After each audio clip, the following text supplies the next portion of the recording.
Welcome. This is Family Hour as part of the YAHOWAH blog. We have some of our favorite people here. I don't see Leah yet in the scene. Oh, I guess we have Leah. Oh, there we go. I can be small. Leah can be big. We'll just leave the whole. Let's just do the whole show this way, and we'll have Leah and Wookie as the big picture, and we'll have Kevin up there at the top. I like the background, Kevin. You have definitely done some work there on your background. Very artsy fartsy. I'm impressed for this program.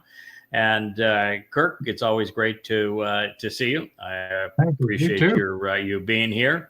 You're the one that asked for the change of venue. We were going to continue to do our ongoing series on Katsir harvest.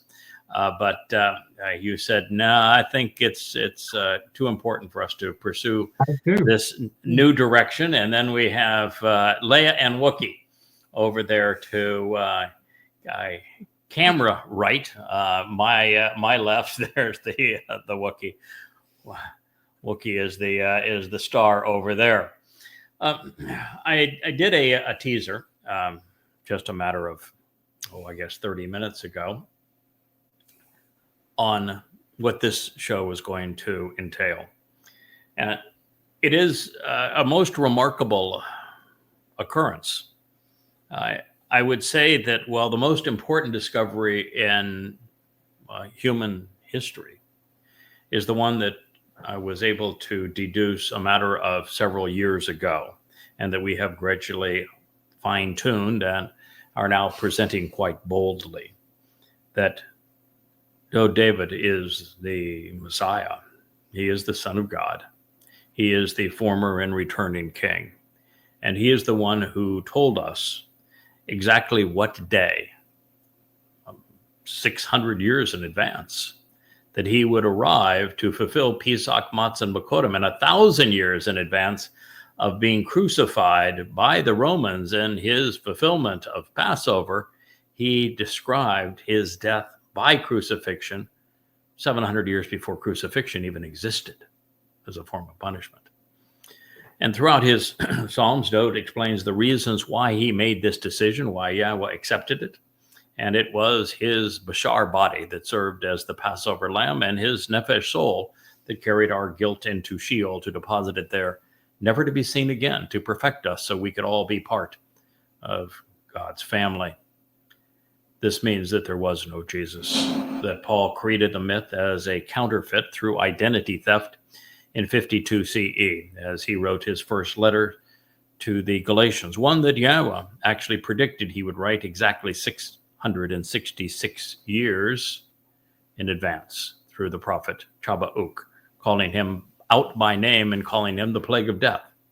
Putting the pieces of all of this puzzle together to reveal that there was no Christ, that there was no Jesus, that we are in a position, and now, we had the I have been tuned. I have been tuned by the rich. So much better. There we go. We have two different mics working, but I think that in this particular case, it was an operator error, maybe mine, on not turning on the little mic that we have here and expecting the big mic to carry the load. I'm told that just as a distraction, that I have an extremely booming voice, and therefore it is a challenge for our mics to not only pick up, it has no problem picking up my voice, but regulating it so that I don't blow others out when we do a cooperative show like this. So we're trying. I love your booming voice. Yes, we're trying a little different technique here. So that is the single most important discovery, I think, of human history. Yahweh does too, because he certainly draws a lot of attention to our revelation of it. And second on to that was to come up with the timeline and explain exactly when everything was going to transpire and when Yahweh was going to return with Dode, as well as when the next two harvests would be fulfilled. And how they would be fulfilled was, pretty extraordinary too. We've done a lot of programs on that. So as I had shared, ladies and gentlemen, about 2 weeks ago, that I was returning to Daniel. Daniel is not one of my favorite texts to translate. I translated really comprehensively for the first time about 5 years ago, and didn't like it at all. It was a horrible experience because the first 6 chapters are so religious and so political. They failed Yahweh's test of a prophet, and by the time you've had to endure that, and now you're getting into some prophecy that has some viability, you're already worn out, and then you're dealing with what is in the 7th chapter, which is the keynote address in terms of identifying this individual who is the Antichrist. It's written in Aramaic. Our skill set is to translate the Hebrew because everything else apart from this is written in Hebrew and not Aramaic. And so this is the first time I have returned to it in 5 years. And the purpose of this return wasn't to determine the identity of the Antichrist. In fact, it's not even a term that I have in my vocabulary because, well, there was no Christ. So how can there be an Antichrist? Well, there most certainly can be a anti-Messiah figure because Dode speaks of him in the 9th chapter quite vociferously, saying that this is the Torahless one that is here to torment his return, to try to preclude his return. So as I promised, I went back to Daniel to fine-tune the timeline. I thought there was additional things we could learn. And in particular, I was a little bit uncomfortable with what day the Torahless one, the adversary's advocate, if you will, what day he was going to arrive in Jerusalem, what day he was going to act that was presented, at least in the way that most people translate it, that he was going to change somehow the schedule of the sacrifices, and what day that would occur. It's not what he does, actually. And then, when do the 2 witnesses arrive? I mean, it's supposed to be on my day planner because I'm one Don't want to miss that one, of the right? 2.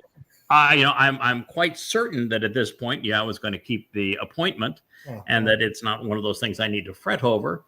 But I'd like to be accurate when I give the date. And I don't know if you recall, but for a goodly period of time, I said that it was apparent to me that the 2 witnesses are going to arrive on Passover. Right. And we had a couple of women that were part of our company at the time said, no, that date doesn't work out. It has to be on the 1st of Abib. Said, well, they argued it and argued it. And so, what the heck? Another bigger fish to fry, and it didn't really matter to me all that matter. We just went, okay, well, maybe it is the 1st of Abib. So I had both, and both throughout the text. So I wanted to determine, really, let's go back and let's figure this out, because these are all little details that help to flesh out our story and make it as accurate as we can make it. That's why I returned to Daniel. I did not expect what I found. I had, I don't have a lot of expertise translating Aramaic.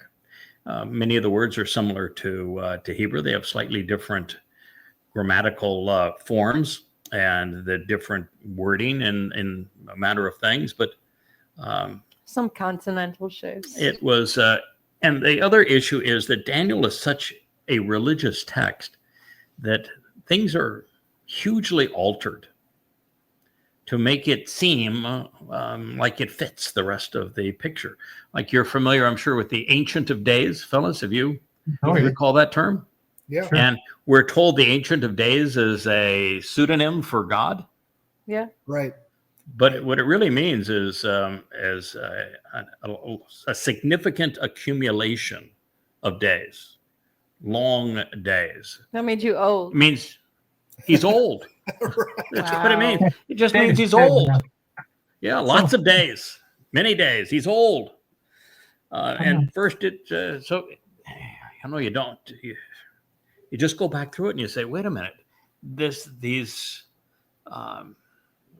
what we have been fed is just so far from what these words say. It's time just to throw the whole thing out. So we had a bright fellow that is makes a lot of comments on our Facebook page. I like him a lot. I think he's a smart guy. He adds a lot to our discussion. And he went back into my old volume 1 of Babel and says, boy, you're going to have to redo this a lot to come to the conclusion that you have identified the Antichrist. And indeed, I started over again. That's why we went down to one show a day and didn't do a show last weekend, and we've been doing one show a day, is that I need to make my way through all of this. I've done, and we're going to begin in actually Daniel 12, because Daniel 12, I think, is the proper introduction to all of this, where we're going to meet Michael. And I'm going to tell you who Michael is, just as I have told you who Daniel is. And then we're going to go to the 7th chapter. And at this point, I'm halfway through it. And this is like a 100-page document. We're just halfway through that. We'll finish 7. We'll do 8, and we'll return to 9. But I should say that as it relates to identifying the person known as the Antichrist, I became aware because my closest prophetic colleague is Yeshaya, Isaiah. And the last time that we were very diligent and rendered Yeshaya 17 and 18 as completely and as accurately as possible, we learned a number of things. And one of the number of things that we learned is that, in fact, Israel will be thinned at the waist. That means the two-state solution will be imposed on Israel before the celebration of Shabbat, which is the celebration of 7 years before Yahweh and Dod return. That means it's the 22nd of May in 2026. And that means that the two-state solution will be imposed prior to that time, 11 months from now.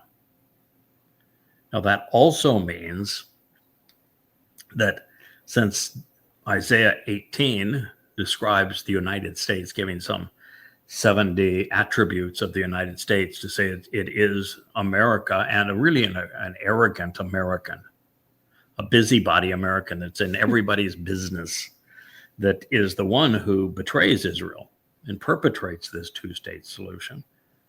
That when Donald Trump won the election back in November, I immediately, in our next program, came on the air and I began that program by saying Donald Trump is the great betrayer. He is the Neville Chamberlain. He is the one who is going to sacrifice the high ground of Israel, just as Neville Chamberlain sacrificed the high ground of Czechoslovakia. And that Donald Trump's Hitler is Mohammed bin Salman, the Crown Prince of Saudi Arabia. And his Nazis that he's trying to appease are Muslims. And as a result, he will start World War III because Israel will not be defensible. And so I began to make that declaration boldly in all forms of social media and on these programs. I probably have upwards of 1,000 posts proclaiming this. And then I followed Donald Trump's verbiage and his actions and the bribes that he had received from Saudi Arabia, Qatar, and United Arab Emirates, some $16.5 billion for Donald Trump and his family and associates. And it became obvious that this is the person that Yeshaya was speaking about. But you see, that isn't the only time that the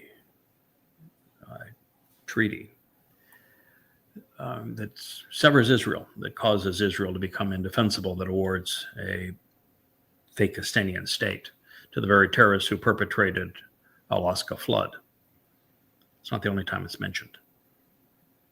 You know when else it's mentioned, fellas? Come in here. Daniel 9. When Gabriel, who is Dode, God's most competent and capable man, tells us when he's going to arrive to fulfill Pesach, Matzah, and Bekurim, dating it exactly. He goes on to say that in the last 7 years, there's going to be a Torahless one, his principal adversary, a human manifestation of Hasatan, if you will. And that he is going to be the advocate. Mm-hmm. And he is going to impose this treaty that is going to be sanctioned by a great number of people, but he will be the primary shaker and mover that makes this happen. And then he talks about the behavior of this Torahless one. The person who has already arranged the conference and announced what his intent is, actually arranged it for 3 weeks ago, but the 12-day war got in the way. Mm. And so they've rescheduled it for the last week of this month. And the Trump White House has already announced that they're embracing the two-state solution. And the conference is headlined by Donald Trump, Mohammed bin Salman of Saudi Arabia, and Macron of France. And it will be to impose the Palestinian state. That's why at their dinner together, remember when a reporter asked Donald Trump, do you support a two-state solution? And he said, why don't we ask the foremost expert on this, sitting right Bibi across the table from me. What do you say, Bibi? And Bibi said, we support the full governmental authority of a Palestinian state. It's been done. And so it was obvious that I was right in this regard, but that's still is a long way from saying, well, okay, so he's the great betrayer. That's true. He is. But it's a long way from calling Donald J. Trump the Antichrist. And that is what we're going to prove in a series of programs beginning this evening. So with the fate of humankind and your soul hanging in the balance, I'd like to present the concluding chapter of Daniel for your consideration. It begins, and so at that time, Mikael, the one who is truthful and right about God, who is correct about the Almighty, who validates these connections with God. It is a compound of my, who is, ki, ka, ken, verifying these associations, connections, and comparisons to be correct, truthful, even emphatic and certain regarding El, Almighty God, who is representing the King, will have an important role in nourishing the growth and promoting your family's children. And he will take a stand and be present and accountable. And then after that, there will be a time of trouble, beyond which has never existed from a Gentile nation prior to this time. And during this time, your people will actually be saved. Everyone rescued from harm's way and delivered, who is found written in the book. Daniel 12:1. That's quite a beginning, isn't it, gentlemen? Yeah. Welcome back, Leah. So are you familiar with somebody who has been placed in this position by Yahweh, whose role it is to be right and truthful about God, whose job it is to represent the King, who is Dode, who is nourishing the growth and promoting the family's children, taking a stand and present and accountable prior to the time of trouble? I might know a guy. Yeah, there's only one. There's Yeah. only one. We talk to him daily. We see him daily I know. doing exactly that. It's all true. And there's no one else in human history that fits that role. Yeah. And I fit this role in 1,000 different ways because there is 1,000 prophecies regarding this.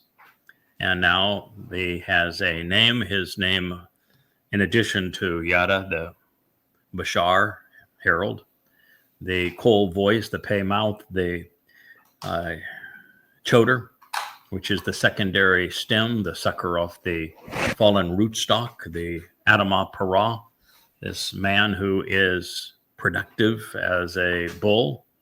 All of these things. And Vallejo, what is it that you're now searching for? Batteries. Okay, well, we Family show. having some family issues here to get this show working correctly, which means we don't turn that thing off after each use, probably. Nonetheless, there's no one ever that has even approximated any one of the 1,000 prophecies regarding this individual, the Nakar. He's a observant foreigner. Mm-hmm. He is referred to as Midod, next to Eldod, even in the Torah. He is the final Zeroah. And so this is a marvelous introduction to the very person who's going to be able to not only save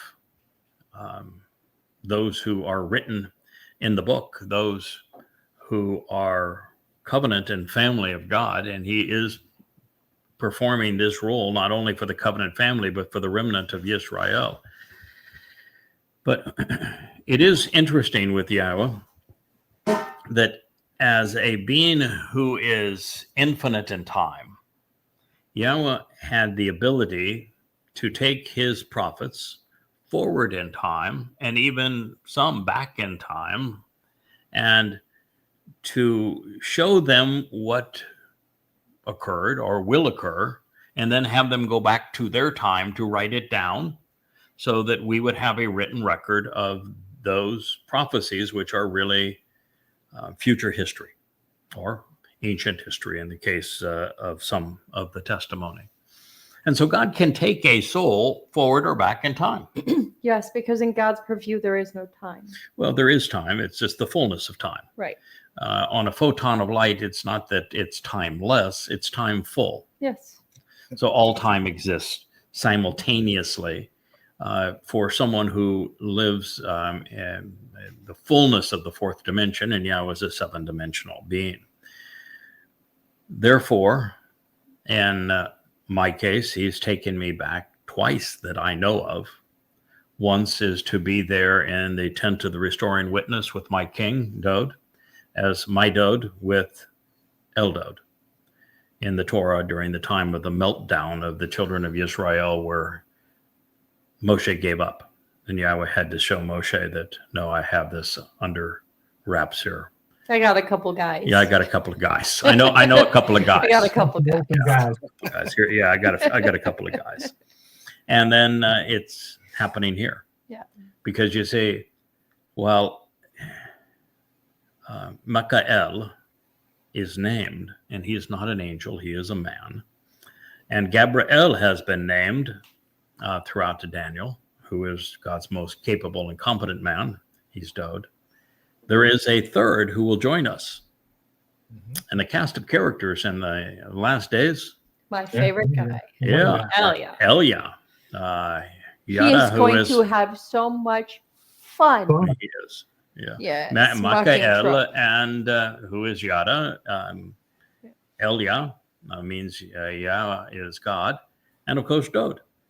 That's God's cast of characters. And so that is why this final prophecy from Babylon is introduced this way. So there are some 13 references to Michael in the Torah and the prophets, the Psalms, 10 of which address ordinary individuals from long ago who play no significant role. 3 depictions which apply to this particular individual are found only in Daniel, with the 2 other appearing in the 10th chapter. Therefore, what we know of him, his identity and purpose, is explained here from the role that he plays as well as from his name. The most overriding clue as to the nature of this individual is the recognition that Makael, one who is truthful and right about God, is a descriptive title rather than a name each of the three times that it is presented. It is a compound of several Hebrew words beginning with my, which is an interrogatory encouraging us to ponder the who is being addressed. Now, this is followed by a contradiction, or a contraction, I should say, of ki, of ka, of ken, to emphasize something that makes it certain, or indeed to compare one thing to another, or to validate something with testimony that is irrefutable. And if ki, it means indeed, speaking of someone who is certain, sure, and truthful, who is emphatic and reasonable. If ka, then this individual has a propensity to make the kind of comparisons and associations needed to understand. And if ken, then this individual's claims about Yahowah are verifiable, they're correct, truthful, and certain.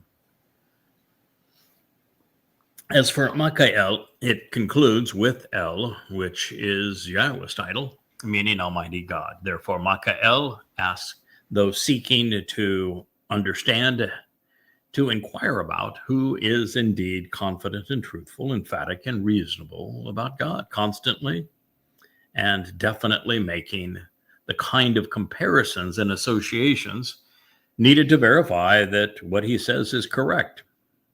I might know a guy. God. You know a guy too? Mm-hmm. Yeah, I think we all know a guy at this point. More succinctly, Makael is the one who is truthful and right about God. As we would expect from such an individual, especially as we approach Dod's return to defend and lead his people, Makael is Sar. He's representing the king. He is Sar, serving the anointed leader by focusing on his family and of their relationship with God. And as a result, he is Sar, clearly designated and overtly authorized, resolutely empowered on behalf of the king. And there are, as I say, 1,000 prophecies in this regard. And Dod himself writes vociferously of this individual.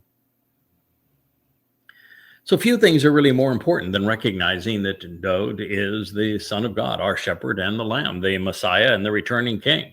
The realization not only nullifies the aspirations of Judaism, Christianity, and Islam, it presents the ultimate Yehud calling his people home. This is an essential truth that we find now documented throughout the 35 volumes of Yada Yahowah, and in particular in Coming Home. It is Makael's most revealing and valuable gift to his king, as well as to the covenant family. So next we're told that Makael will ha-gadol. He will play an important role in nourishing the growth of, while promoting al-ben am-ata, your family's children. This means that he will gadol intensely and vociferously distinguish himself through amplifications to empower the prophet's people, Jews. If you recall, in Isaiah 11, we discovered that the Choder will be fortified by the Ruach of Gabarah, which embodies and enables, emboldens, if you will, him like in exactly this manner on behalf of the mission that has been chosen. He is Gadol. Further, not only will Makael Ahmad be appointed and supported while taking a stand on behalf of the chosen people, he will begin immediately prior to Eth Sarah. I don't even think there's anybody on the planet that was able to designate when Eth Sarah, the time of troubles, would begin, or even explain what's going to happen during them or anything about them. And yet this is one of Michael's primary contributions. It starts the 22nd of May of 2026, 7 years prior to the return. And we have documented everything that's going to take place during this time. And make no mistake, we are told that the resulting Sarah, time of confinement and adversity, will be the result of Goyim and their nations being more adversarial than at any time in Israel's history. Worse than Assyria, Babylon, Greece, Rome, under the Christian church, as at the hands of Muslims, Nazis, and more recently, even Marxists. This is the worst of the worst. And if that was not enough to correctly identify Michael, the one who was truthful and right about God, and place him ba'eth ha-he in this specific period, this contribution to Yahweh's family, we're told, will be matzah. It will be something that is found and then shared, kathab, as it is written in a book, such that Yehudim are malat, rescued from harm's way and delivered unto Yahweh during this time of trouble, which happens 3 times. Now, recognizing that this realization regarding Michael destroys the credibility of Judaism because he is right about God, Christianity and Islam, for both the same reason, let's be thorough in our analysis. When Michael is initially introduced, it is in Daniel 10:13, where he is Ichad ha-sar ha-rishon. Ichad means that Michael is either a certain one of, the one and only of, in this stated role, or he is the first and foremost for this particular occasion. So he's not ordinary. As the Hasar, he is the leading representative of the king, least pursuant to this particular mission on Dod's behalf, which would be prior to his return at the conclusion at the time of trouble. As a Sar, he would be authorized, empowered, and capable, so he will prevail even when challenged, and the greatest challenge of all was to show that Jesus Christ was nothing but a crude counterfeit of Dod, and that we need to eliminate any acceptance of this myth to have an appreciation for who Dod is and what he's actually achieved. Ha-Rishon reveals that he is the primary and foremost, and thus the principal person serving in this capacity. He is likely the first to ever do so. Rishon reveals that he would have begun conveying this particular message before anyone else. Therefore, Michael is the first and foremost among the representatives of King Dod. He is the first authorized and empowered to serve in this capacity. He serves to explain the king's edicts, the king's life, the king's lyrics. He serves as the king's Bashar Herald. Now, this is further affirmed in Daniel 10:14, which is in Michael's voice, and it reads, "Now I have come to provide you with an understanding of what will happen to your people in the end of days, because the revelation pertains to that time." And now you are witnessing the fulfillment of that prophecy, because we're doing exactly that. Yeah, I think that guy's name is Yada. It is indeed. It's interesting. It says, happen to your people. He's a goy. Mm-hmm. Yeah, isn't that interesting? Your people. Yes. Yeah, he is my people. He is not only the one who comes out of Edom, which would make him a goy of sorts. Edom, of course, is named after Esau, that was Jacob's brother. So he Twin unifies the family. brother. Esau, Jacob's brother. He unifies the family, Mhm. but he is referred to throughout prophecy as the Nakri and Nakar, which is an observant foreigner. He is specifically called in many of these prophecies a goy. And the reason Yahweh returned to a goy, I think, was threefold. One, he likes to come full circle in all of his stories, and he began this story with goy. Adam, Chawah, Noah, his wives, his sons, Abraham, Sarah, Lot, all goy. And then Abraham and Sarah had Yishak, goy. And he had Esau and Jacob, both goys. We don't have somebody called a Jew until his children. He began with goy. Yahweh likes to return to where he began, just like we began in the garden. We're returning to the garden. The second reason is the most important. There was no Jew available, not a single one. God says throughout the prophets, I looked and I could find no one that was willing to listen to me. Yeah, we were too busy being religious. And they, Jews told God to shut up and go away. They never wanted to hear from him again. So when you tell God stuff like that, you should expect that God's going to honor your request, free will. Right. Yeah. And I think the third reason is that God's message does appeal and apply to Yehudim and to Goyim, and God wanted to have a voice to the entire world, which is what he says throughout these prophecies.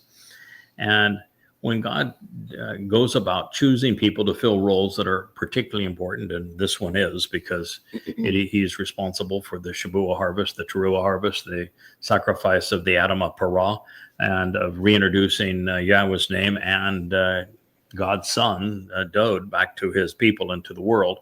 That's a big job. God picks people whose aptitudes and attitudes suit that particular mission.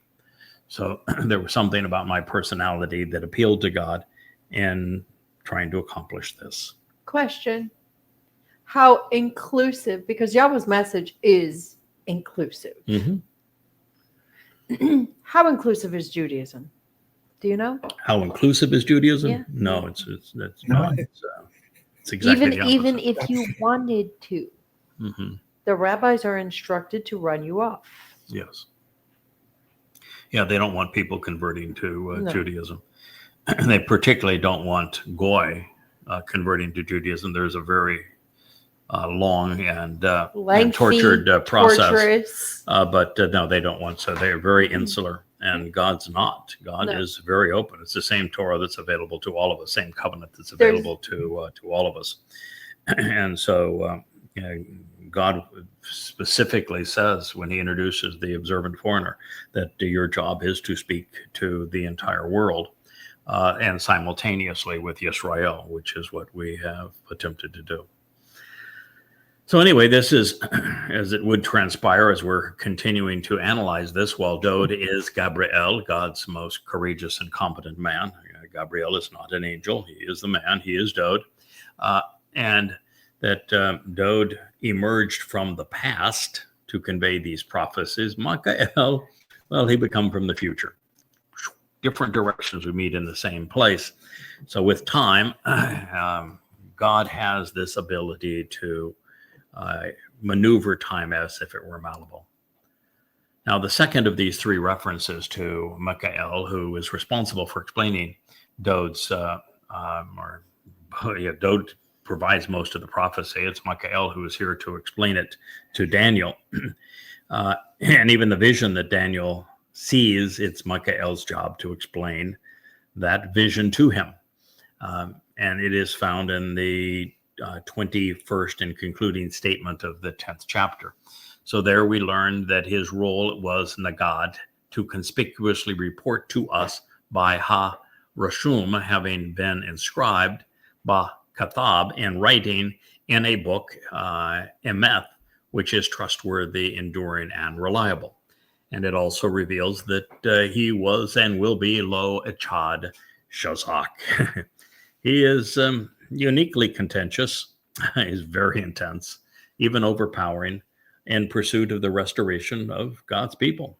Now, this sounds a lot like Yada Yahowah, and particularly coming home, and of course this YAHOWAH blog. This is the attitude that God wanted brought to this occasion. And really, there is no other attitude that's going to work with his people. You are either bold and tenacious and tough and unrelenting, or you have no chance of getting past the stubbornness of Jews. Not with my people, though. No. So Michael is a Tsar, leading representative of the king and his family in this regard. It is mistakenly assumed that Michael is the name of an archangel. Not so much. You're looking at him. So if I look like an archangel, You do to me, honey, but okay, well, yeah. Nice to have your wife love you. But such nonsense. That nonsense comes from the book of Jude in the New Testament, where there is a mythical dispute between Michael, the archangel, and the devil over the body of Moses. oh God. And it reads, durst not bring against him a railing accusation. Let me assure you, in those who venerate grave sites, the prophet's words matter. Well, his body was irrelevant. That's the one thing you learn about the fulfillment of Pesach, about the fulfillment of Towrah with the red heifer. The body serves a purpose, and then it's gone. And you're glad to be rid of it. Yeah, if you're not looking at it as a cocoon by now, it's gonna birth something much more beautiful. It's the whole concept of the Christian Mr. Christ being resurrected. No, that's the wrong direction. But I kind of like the idea of an antichrist. If there were, yes, absolutely. If there were an antichrist, I would be it. I'm also anti Mr. Christ, but that isn't the intent of the term. I know. So Malak serve Yahowah, and he can deploy them to serve mortal men.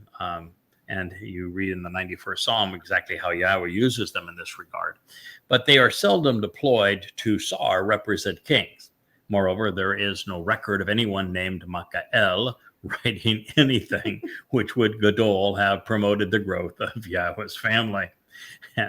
In particular, while Malak have speaking roles, they are seldom vociferous, and they do not rely upon amplification, nor is their role to magnify anyone. And as we will discover in due time, Gabriel isn't a Malak either. He is instead the greatest of men. Therefore, Michael is the descriptive of a person who validates and verifies the status of man's relationship with the Almighty, and he will be present and accountable, appointed and supported prior to Yisrael's descent into the time of trouble.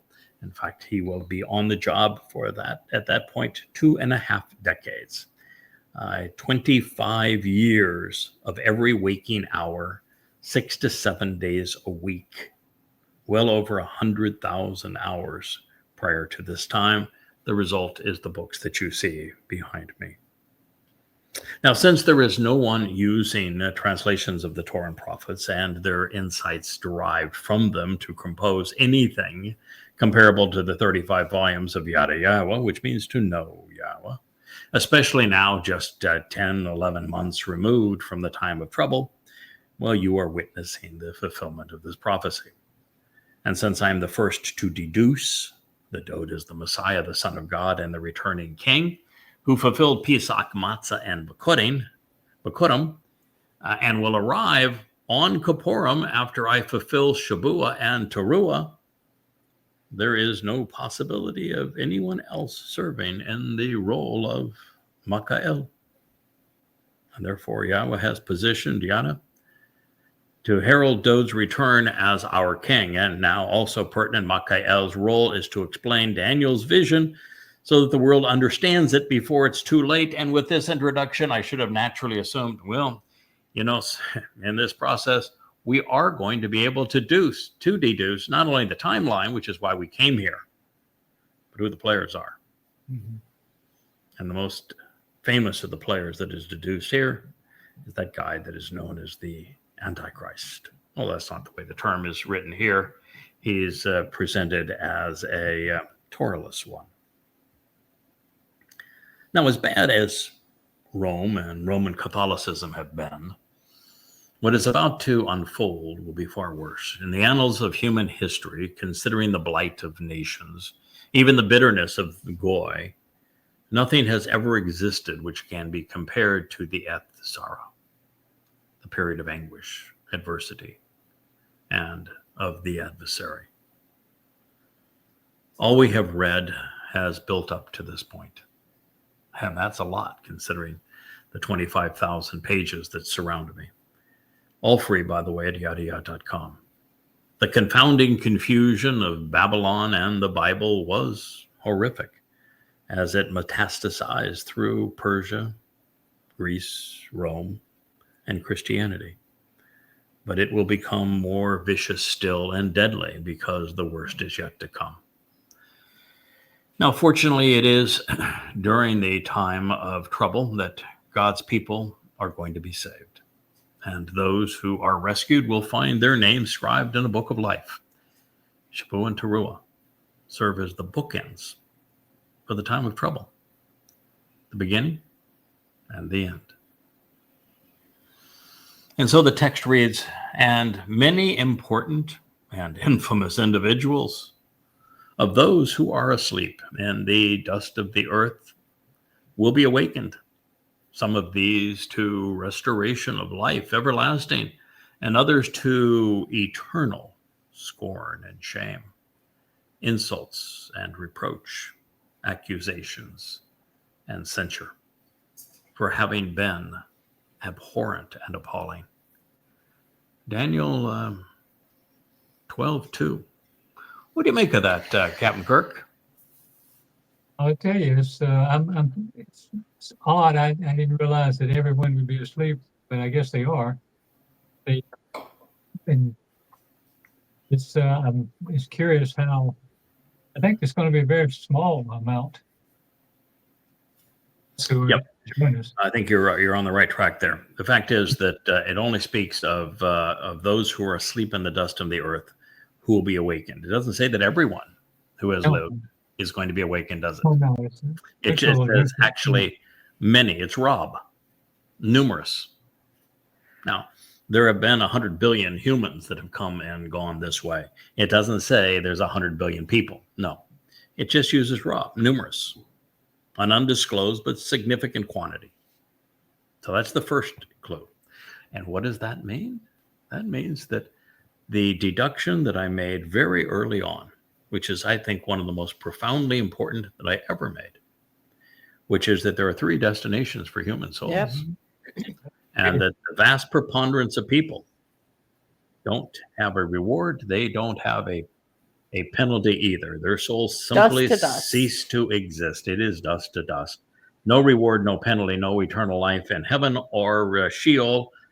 Almost everyone who has lived on this planet had their life, and when it's over, it's simply one and done. Over. However, there are some people who will be in this altered state, this altered state of consciousness is really what the word means, yashen, who are going to be awakened, and they will have Pesach, Matzah, and Bokurim as fulfilled by Dode applied to them, so that they become restored to life everlasting. So these are people who passed away before Dode fulfilled Pesach, Matzah, and Bokurim, because he provided the means of opening the doorway to life on Passover, and he provided the means of carrying our guilt away into Sheol, never to be seen again. You could not have known that prior to him doing it. No one could have known it. So even an Abraham and a Sarah could not have known that. Exactly. And so there are people who Ruth and Boaz, they wouldn't know it. Who would have no clue as to how God is going to resolve this. And so God just said, I'll put you in a state of unconsciousness and sleep with your father. And when it's time, I will raise you, and you will be the beneficiary of this, and you'll say, "Oh, what a great plan! Glad this happened. Thank you, Dode." Because it's important that everybody that is in the kingdom of Dode, as we go forward, everyone is going to be there because of what Dode has done, which makes it possible for Dode to be king of forevermore, because every one of us are going to be appreciative of what he has achieved for us. And that means even those who have passed away before will be in this process. Now, that also means 0 power struggles. Now, there is also the possibility, just in these last 20 some odd years, that there are individuals. I know a really wonderful guy, Richard was his name. He had a website that reflected a lot on what we have Richard done. McCord. Yes, Richard McCord, and we communicated almost daily, and sometimes we fought like brothers, and sometimes we hugged like brothers. But Richard McCord, I would have every reason to conclude was covenant, and he had poor health and he passed away. He would be an ideal candidate for this, because he was not here to make the Shabbat harvest. We have 2 or 3 individuals who are currently part of the covenant who have really threatening cancer that is being held at bay somewhat, but whether or not they will make the next 10 months, we don't know. But I can tell you, they need to be part of the covenant family. They will be part of the covenant family. This is the means to take care of that. And it's only their souls, not their bodies. You don't have to care where you. We're not taking what happens those to your body. anyway. It's just your soul. Yeah. So those who are asleep in the dust of the earth, they will be awakened, and some to restoration and life, and others to eternal insults, reproach, accusations, and censure. And this is one of the reasons we came to know that there are 3 destinations for human souls, because of the fact that eternal life of scorn and accusation and censure is not death. And God speaks of death more than anything else for a soul. It's not. So this conveys all 3 opportunities. Yeah, there's Muth, and then there's Muth. Mm-hmm. So You don't want that. So after the arrival of Michael and his uplifting and enlightening message on behalf of the covenant family, after the time of trouble, even after Yahweh has redeemed his people, rescuing those written in the book from harm's way, God's going to deal with the most important and infamous of souls. Now, I think those who are being raised to eternal life in heaven, they're probably going to actually join us on the Shabbat harvest, would be my guess. And so the judgment of the others will transpire, I would be assumed, at the end of all of this. But, there would be no reason why God would have to postpone it. So there is the possibility that during this 3.5 years between the Shabbat harvest and our reinsertion, that we could take care of this, which means that it would be happening exactly at this time. You have 2 groups, and you now got 3.5 years. Let's go ahead and take care of that business. The advantage of doing it this way is that when we have the great wedding and the family reception and the great homecoming, and now we're entering Eden for the first time, this fellow that God is describing here, since he's responsible, Michael, he is responsible for making a judgment regarding these souls. It is a little unfair to say, we're all going to be having this great party. We're going to be camping out with God. The earth is returning to the Garden of Eden. Israel is restored. And by the way, thank you for making the sacrifice so Israel can be restored. But you're going to spend the next X number of days, weeks, or months judging all of the yucky people that have come this way. We'll see you when you're done. Right. Yeah. No. You want to go to the party too, right? I want to go to the party too. Well, yeah. Right. Listen, I'm going to do what God wants us to do, or me to do, and us to do. But yeah, I'd like to go to the party too. Right. And so this is a good I'm way. a typical introvert. I want to be invited. I just don't want to go. You don't want to go to the party. Well, This is I one know where party to you're get going to invitation. go to. I'll make an exception in this case. Yeah. Yeah, but all our work's done. All the nastiness is out of the way, and we can get on with the wedding and the party. I was hosting. Yeah. Yeah, it's Yahweh's house. So I'm gonna be there. Yeah, so this would give that opportunity. I kind of like that way of interpreting it. So it is important, I think, to see that there is this choice between Shamayim and Sheol, and that this is being conveyed in the context of Mikael, is it not? Yes. So it certainly would imply that Mikael is the person who is being tasked with this responsibility. Listen, I think what the deal is, if God says, listen, if you can spend 5 years in the sewer of Pauline Christianity and Muhammad Allah Quran, if you can do that, you can endure this. You've got the fortitude. I've asked you to do the toughest job there is to do, and then I asked you to do the job that Moshe, Dode, and I collectively couldn't do, which is to get the attention of Israel. And you stuck it out, and you did. And so, I think I can trust you to do that, sweetie. You do it all the time. It's so natural for you. You're so judgy. It's perfect. And how many wives tell their husbands, "You're so judgy, it's perfect"? It's perfect. Right. I prefer Torah. You're very Torah. You guys are all laughing because you know that when it comes to being judgmental, God picked himself a really judgmental winner, chicken dinner. Oh, you bet. Go, baby. Yes, but I'm also pretty certain it'll go fairly quickly. Yeah. Yes. So those who have sought to change the book, discard the book, or write their own book,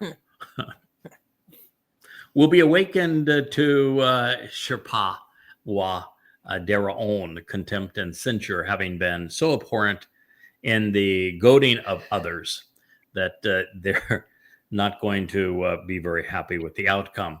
And while this will serve as a reward for the covenant's children and punishment for those who have harassed them, the preponderance of people will not be awakened for either of these eventualities. Only the most influential and infamous. I got a list. Either good or bad. I got a list. You do? Okay. Oh, yeah. I'm sure you've checked it more than twice. And we know this because Yahweh specified that Rob, many times he says it speaks of status and renown or a significant quantity of people. He did not use whole, all. And that's the point. All right. Of particular interest, by transitioning from the arrival of Mikael to represent the king and serve as an important role in promoting the growth of God's children while taking this stand prior to the time of trouble, to save those who are found written in the book and determining who lives with God or is incarcerated forever. Well, doesn't that strongly imply that Mikael is going to serve as the judge to make that determination? Dum, dum, dum. Well, maybe that's the reason that Mikael, Yada, has the spirit of Yahweh in him, so that he's not making this decision on human acumen, but is literally inspired by God to make the right call in this regard.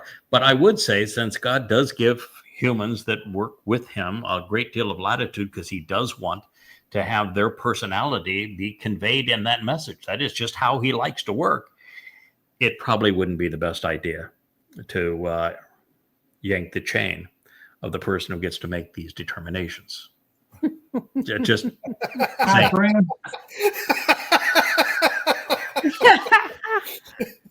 something you may want to think about. It's like, Donald Trump had no compunction even going against the mountain that roared for him and Tucker, and then he went against the man that kept him out of jail and got him elected, and the richest man in the world, and Elon. And he's willing to take on anyone. But when we go mano a mano, I think he's going to find that taking me on is a really bad call. And it's and in the end, I get to judge him and condemn him. Mm-hmm. And he's not going to find that very pleasant, because this time I'm going to shut his little yap so he can't whine and complain otherwise. So therefore... And then we get to torture him, right?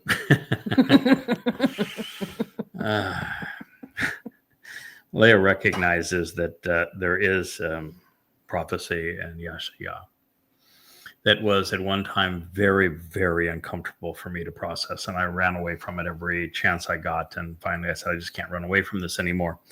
But in the book on Chodoring, Yeshaya says,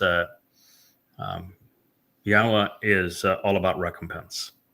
And that those who have passed away and have been tortured by significant abusers need closure. Because if you were in the Inquisition and some Roman Catholic and you're a Jew was torturing you with those really disgusting implements, so you're tied, you've done nothing wrong, and you are confined to their torture, and they prolong the agony just for their own giggles as long as you can, and you're screaming in your head, there's got to be a God. They have to be held accountable. Mm-hmm. So for closure, what God says is those people deserve to see that those who inflicted such pain on them suffer, because God is not into forgiving. I know that you did this, but I'm forgiving. It's nonsense. No, they deserve closure, and God's going to give them closure. He's going to give them closure by having those who perpetrated these crimes are going to receive 7 times what they gave out. And so this is the reality of it. God is going to be fair, both to those who have been hurt and those who did the hurting. So she's correct.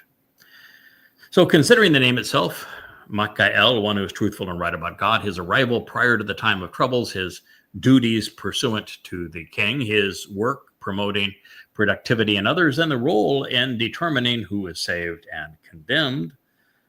Mikael is none other than Yada, Yahweh's children, the man imbued with the 7 spirits of Yah, the Nakri, observant foreigner, Dod's Bashar, his herald, the king's herald, Zeroah, the one who cultivates the harvest, and Yisrael's Adamah Parah, this reddish bull who is so productive, the Zebo Men Edom, the one that Isaiah in the 53rd chapter says he is the one who is dressed in red and saves many. Now, as clearly as... I know him as Honey. You do? But most will know him as Craig Winn. Yes. It is true that that is the individual that God chose for this role. And he chose a bull, and he is vociferous in affirming that this was his choice. In fact, when he told Moshe how one can discern whether or not someone speaks for God or does not, he says, if somebody speaks for me, he knows it. I have made it abundantly clear. And such is the case here. Continuing, therefore, the circumspect with insight who are discerning, demonstrating the capacity to understand, will become prominent, obtaining very high status, being respected among heavenly beings, shining brightly while enlightening and admonishing, similar to the light of the expansive universe, such that they will be greatly valued for the numerous worthy individuals who will be vindicated for being right, becoming like stars as eternal and restoring witnesses forever. Daniel 12:3. Now, this is a tandem here. Yeah. So there are 2 people now that are serving as witnesses forevermore. And they are esteemed in heaven. God has a very high regard for these 2 fellas, and they are Elia and Yada. Yeah. Mikael, if you will, and Yada. And our job is to help those who are intellectually stimulated and interested to understand what can be known about God. Good way to put it. Yes. Yeah, it's God's point of view, this is an exceptionally important function. I have to turn down this light because Leia's getting strobed again. We don't know what is happening with her lights over there, so she's getting to be darker and darker as we go. But you still look good on that camera, so the camera is doing a marvelous job of picking you up nonetheless, Leia. We had some cord management technical difficulties earlier today, which is why we're still struggling with a little bit of this, but we'll get it resolved. It's always a challenge to do this as we're attempting to do it with these live But we streams. have the keeper of the cords over there. We do have the keeper Yes. of the cords. Keeper of the cords. Captain Cord over. No, it's Captain Kirk, keeper of the cords. Oh, yeah. Captain Kirk and keeper of the cords. Okay, I'll get my names and titles correct. For shorts up there at the top. You got too many. I can't even keep up with them. I had one every month. Yeah, I know. It's quite a laundry list that. Yeah. And every one of the names too that Yahweh chooses for this role are descriptive titles. They are. Yeah. Even Yada is one who knows, who acknowledges. It became Yada Yahowah, one who knows and acknowledges Yahweh.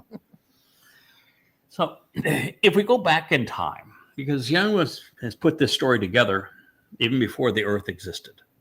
So we shouldn't really be surprised that there are certain personalities that are woven throughout the story.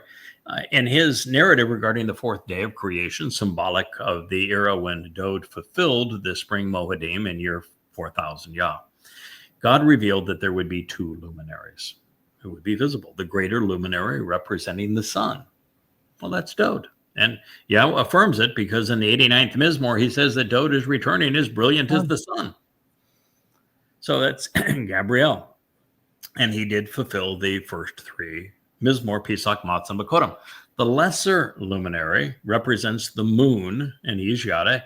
He is the king's herald, and he's presented here as Makael, and his job is not only to fulfill the harvest of Shabuah and Towrah, he reflects the king's lights, which is why he's called the lesser luminary for the purpose of fulfilling the Moedim and the fourth day of creation.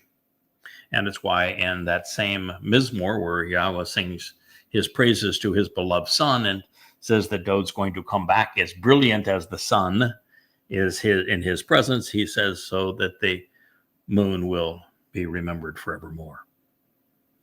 So they are a eternal team, brothers, if you will, the two of us. And this is so that Dod can return, as we said, as brilliant as the sun on Kippurim, as the moon continues to play the role of reflecting Dod's light. But he will not be alone, and that is the purpose of the lesser luminary. Dod will be accompanied by Sadak Ha-Rab, a great number of highly valued souls who have been vindicated for being right. We have three on screen. We have the keeper of the cords to my immediate right that would fall into that category, as well as many who are supporting this effort. There are many highly valued souls who have been vindicated for being right. These brilliant individuals have returned with the king in the VIP section from Shamayim as prior beneficiaries of Shabuah and the Towrah harvest, having capitalized on Pesach, Matzah, and Bakodim. So between now and then, there is a great deal to be done. There's much to learn and even more to teach. God's people will be growing in understanding, and they will enlighten and admonish others over time. Ultimately, all of Yahweh's covenant children will become like our Father. We will be transformed into light and to become immortal, perfected, and greatly empowered. The remnant who survives to greet our Father upon his return will be bright, well-educated, and alert. And therefore, the expansiveness of the universe is going to be our playground. These are the benefits of being Sadak, or right about God. Now, this known, there is more to this prophetic declaration. The Hasakal, insightful, are, well, it's masculine plural, suggesting that Yahweh is speaking of his two witnesses. And they will pack a punch. They're going to wield words wisely, and they will be the most prominent individuals on the planet at this time. Their role will be to enlighten those who choose the covenant while admonishing those who oppose God's family. And of course, it'll be the typical ratio of about 1,000,000 to 1. Even better, it's a big middle finger to the third wave feminists who hate men. Mm-hmm. I am not on your team. So during the final 3.5 years of the time of trouble, Elia and Michael will have returned as spiritual beings, and upon their return, they will appear as light. And these two sarcastic and highly judgmental fellows will impress even the heavenly host. They will keep everyone entertained. These guys are going to have friends in high places. Not only is their witness going to be appreciated and valued by the chosen on earth, it's going to resonate in heaven too. God will be listening, and he will approve. Also encouraging, as a result of their witnesses, many Yehudim will come home, returning to Yahweh. They will be vindicated for having been right, enriched, and empowered for the eternal and restoring witness of God's word. So that, gentlemen, if that is all we got in our return to Daniel, I would say, time well invested. I was already thrilled, and I was saying, God, this is really great. I'm so glad we did this, but there's so much more. So Daniel's work as our scribe is now over. There's going to be a long intermission, and then the work of the witnesses will commence. And among their roles will be to leave the religious without excuse, so that when they are judged, they will have no one to blame but themselves. Now listen, as for you, Daniel, by the way, the Michael, Elia, and particularly Gabriel Dode, they don't like Daniel very much. They just don't. I can only guess why. He's whiny. He's gets to be religious. He's whiny, neurotic, paranoid, stupid. He's just like, oh my God, my people. Oh, yeah, he is. Okay. He is very He's much a stand-in for us. A very poor listener, and doesn't get it. So anyway, they don't think a lot of him. So anyway, this is what they say. This is probably me saying this to him at this time because there's nobody else that's been introduced so far. As for you, Daniel, seal up this testimony. Make the message secure while precluding access to the meaning hidden within these words. Then place a stamp and a signature on the book until before the time of the restoring witness runs out. Well, that's very specific. Wow. Boy, as soon as I read that and retranslated that, I'm saying, holy mackerel, what he just said is that if I made an attempt to translate this and render it 5 years ago, which was a long time before the time ran out, I wasn't going to get it.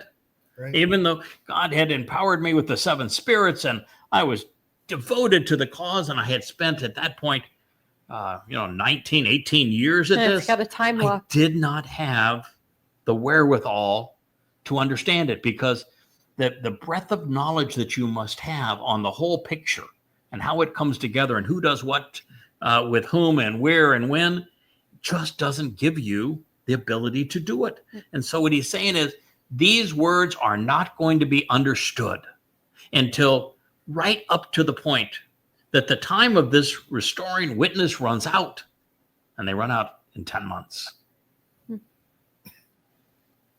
So now when I read that, I also had Will, I better be able to get it. If I can't get it now, heaven, we have a problem. So that, it does. It puts a lot. You guys are laughing, but imagine being in my spot. I'm telling this to Daniel about me, such that now's the time. It's put up or shut up. And 5 years ago, you weren't in a position to even. You were still grasping with Nakar. You hadn't even gotten to Choder yet. You were still grasping with Nakar. Hey, that's this correct. Could be me coming out of the cloud. I had no idea that Dode served as the Passover lamb. I think back then I was telling you to put your big boy pants on. Oh, and I was. It'd be another 4 years before I figured out that that I was the Adam of Parah and was going to be sacrificed. Yeah, we didn't have didn't even know that the next harvest was going to be Shabuah. I mean, we were putting together a really good foundation, but we were so far from putting all of these pieces together. Yep. Right. So there was no way to do it then. And when you hear what we're going to learn, and we'll continue this in future shows, and I don't know if you guys are going to be available tomorrow, but if we can get the keeper of the chords and Leah and you guys together, we'll continue this, because as you can see, as is our standard operating procedure with YAHOWAH, we never jump in at the conclusion. I told you the conclusion is, I have found and proven that Donald Trump is the Antichrist. That was not my intent. It is just what happened. Mm-hmm. And I can tell you, the Torahless one. I'm the Antichrist. Yeah, he's the Torahless one. So he is Satan incarnate. And so what we do is we put everything in context the way that God framed the issue, so that you have an understanding as to how we got there, why we got there now, and not at any other time. Yeah. And so that's why we do it this way. And we're just never going to change. It says many, and notably even rabbis and others who are infamous and exalted, will wander about aimlessly as if rowing up a waterfall, even with access to this information, which leads to understanding becoming more prevalent. So even with all this information, God said, you're still not going to get it. Nobody's going to get it. Yep. Famous people, infamous people, everyone's going to go around aimlessly. No one, even with this information being available, it says no one is going to get it. Okay. So this realization is one of the reasons we turn to Daniel 12 prior to analyzing the symbols presented throughout the 7th chapter. And an accurate assessment of the events is being foretold, even identifying the names of the people and the nations. And God is saying, well, Michael is saying, that it would be impossible to explain what you're going to hear prior to write down by this person, Michael, because YAHOWAH has deemed and determined it appropriate to disclose now, 10 months prior to the Shabuah harvest, and not a moment sooner. So as I share these thoughts with you in what now is the early summer months of 2025, just 99 months left until YAHOWAH's return. Only 10 months now prior to the commencement of the time of troubles. I have found that we are finally close enough to both that we will prevail in unraveling the mystery of who will be doing what to whom and when. So we are going to set the stage. We're going to present YAHOWAH's prophetic witness, and we are going to analyze it as completely as possible. Now, I was particularly fond of the concluding statement, which read, Rab Shub Ra Rabba Ha Da'af. Many, and notably even rabbis, as well as others who are infamous and exalted, will wander about aimlessly while foolishly attempting to row up a waterfall, doing so at a time when access to quality information, which leads to understanding, is becoming more prevalent and more pervasive. I love the term rowing up a waterfall. I've used it, well, for the last 20 or 30 years. So how do you roll up a waterfall? That's difficult. Rolling up a waterfall is difficult. That's why the term exists. I don't get it.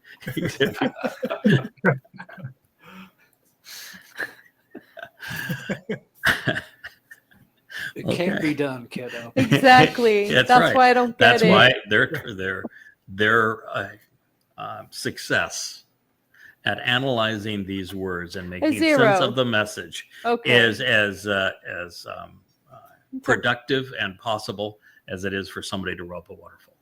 Okay. Okay. That is the answer. Why didn't you just say zilch? Zilch, because they don't have a Hebrew word for zilch. The word zilch had not yet been invented. The word zilch had not yet been invented. It's a weird joke. Okay. I wouldn't have got that one. No. So here we are. Daniel has, I don't think, made this particularly easy, as we're going to find out. But you're going to learn as much, I think, as can be known. So it says, when I, Daniel, looked and beheld, in the end were present, then it says, then I, Daniel, looked and behold, the two. Remember we talked, there was two witnesses?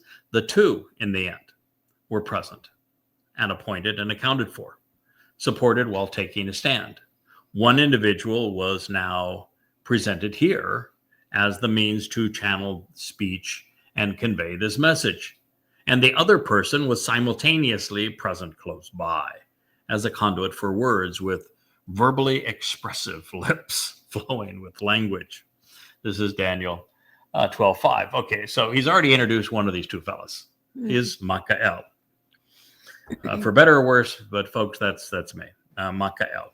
The other fellow, he has not identified by name, but he says he's very, very close to Michael, and they coordinate together. And this guy has verbally expressive lips flowing with language. Uh-huh.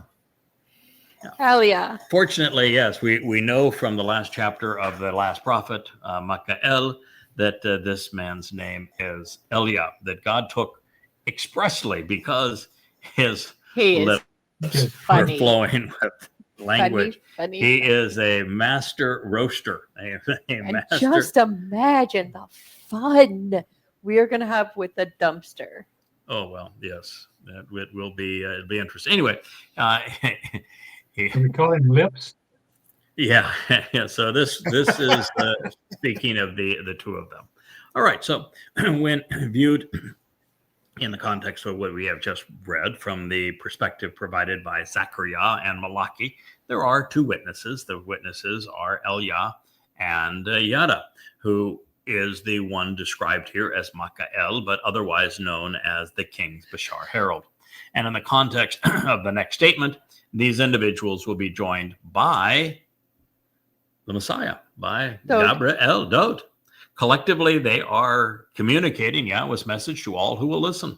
Their presence here in Daniel 12:5 serves to further underscore the realization that they are the ones being described in the glowing and enlightening commentary that is found throughout Daniel 12:3 and 12:4 that we've already considered. So what's also interesting is that Michael is not only the one named in the 12th chapter, he is being credited with being a conduit of words.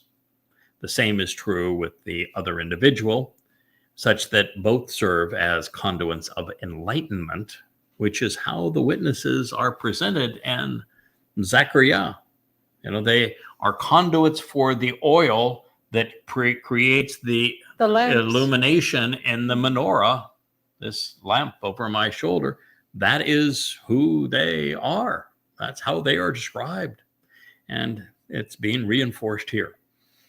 So this means that Eliah and Michael that Malachi is one that tells us about Eliah, and that he will be joining with Michael, who is Yada, and we are going to herald the return of Dod and speak for God as witnesses and prophets. We are conduits for Yahweh's message, God's Torah, which is his source of guidance, and teaching will flow through us. Now, at this point, Gabriel, Dod, returns, joining Michael and Eliah. And as he does, one of the other asks a question that 3 of the 4 are prepared to answer. Then he said, to the individual of linen garments, that would be Dod, who for the purpose of the relationship was from the dimension above and beyond, the source of the waters of the stream. How long will this restoring witness be until the end of these distinguishing and intensely wonderful explanations and astonishing communications of things that would otherwise be difficult to understand? Daniel 12:6. Now we're getting to the very reason we return to Daniel. time, right? How long will it be? Yeah. Dum, dum, dum. Particularly pertaining to the witnesses and these profound revelations that they are making.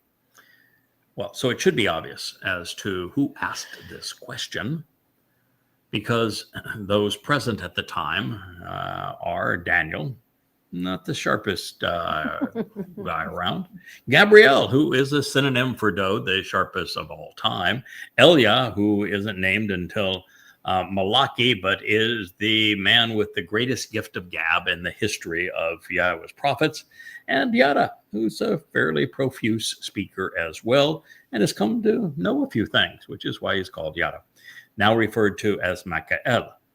Now, one of these individuals posed the question to the fourth, the one in Bod, linen, from Ma'al, greater dimensions, about how much time is remaining.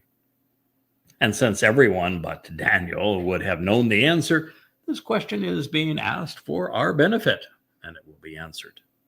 Now, I suspect that the reason the man in linen wasn't identified on this occasion is because he was previously introduced as Gabriel, and therefore is, well, the king of Israel, Dode.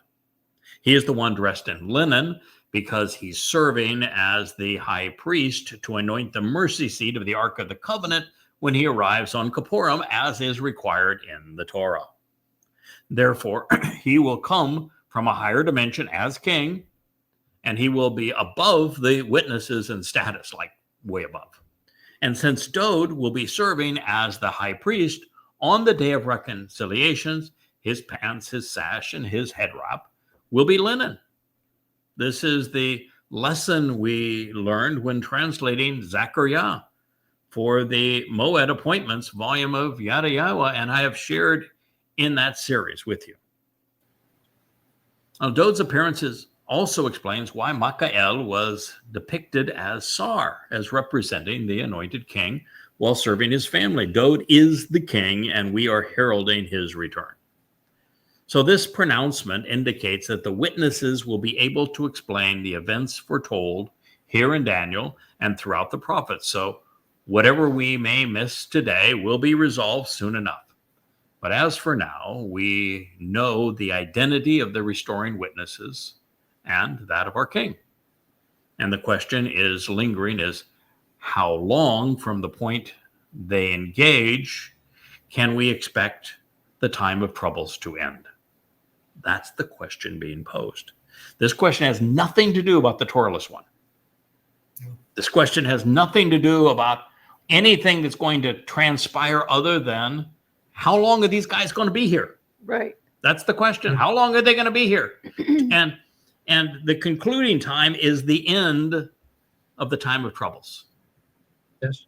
So the question has been framed. And so when you look at a question, you have to look at how the question was poised and framed, and now it has been framed for us. How long are the two witnesses? Right, going to be here prior to the end of time of troubles. That many revelations and the miracles that transpire along the way include a plethora of things that have been so difficult to understand that they have eluded human comprehension up to this point, but they're all going to be resolved. So to answer the question of how long the world will benefit from these extraordinary explanations of what has previously confounded humankind up to this point, until the end, which is what this question asked, until the end, will require a more explicit commencement date, along with an affirmation that the terminus is being equated to the Ethzar, the time of troubles. At which point, we can work backwards to answer the question. But as for now, we should the end speak of the conclusion of the time of troubles, that date is known. Mm-hmm. When do you think the end of the time of troubles is, fellas? Kippurim. Nope, not Kippurim. Towrah. Absolutely. Yeah. It is on Towrah. That is when Yahweh confronts all of the people who have come to trouble Israel. He says on that date, he is going to incinerate them, and he's going to restore the earth to the conditions found in Eden. Kippurim is not the end of the troubles. Kippurim is the wedding day. Yeah, man, you got 10 days to prepare for the wedding. It's a fun time. It's a fun time.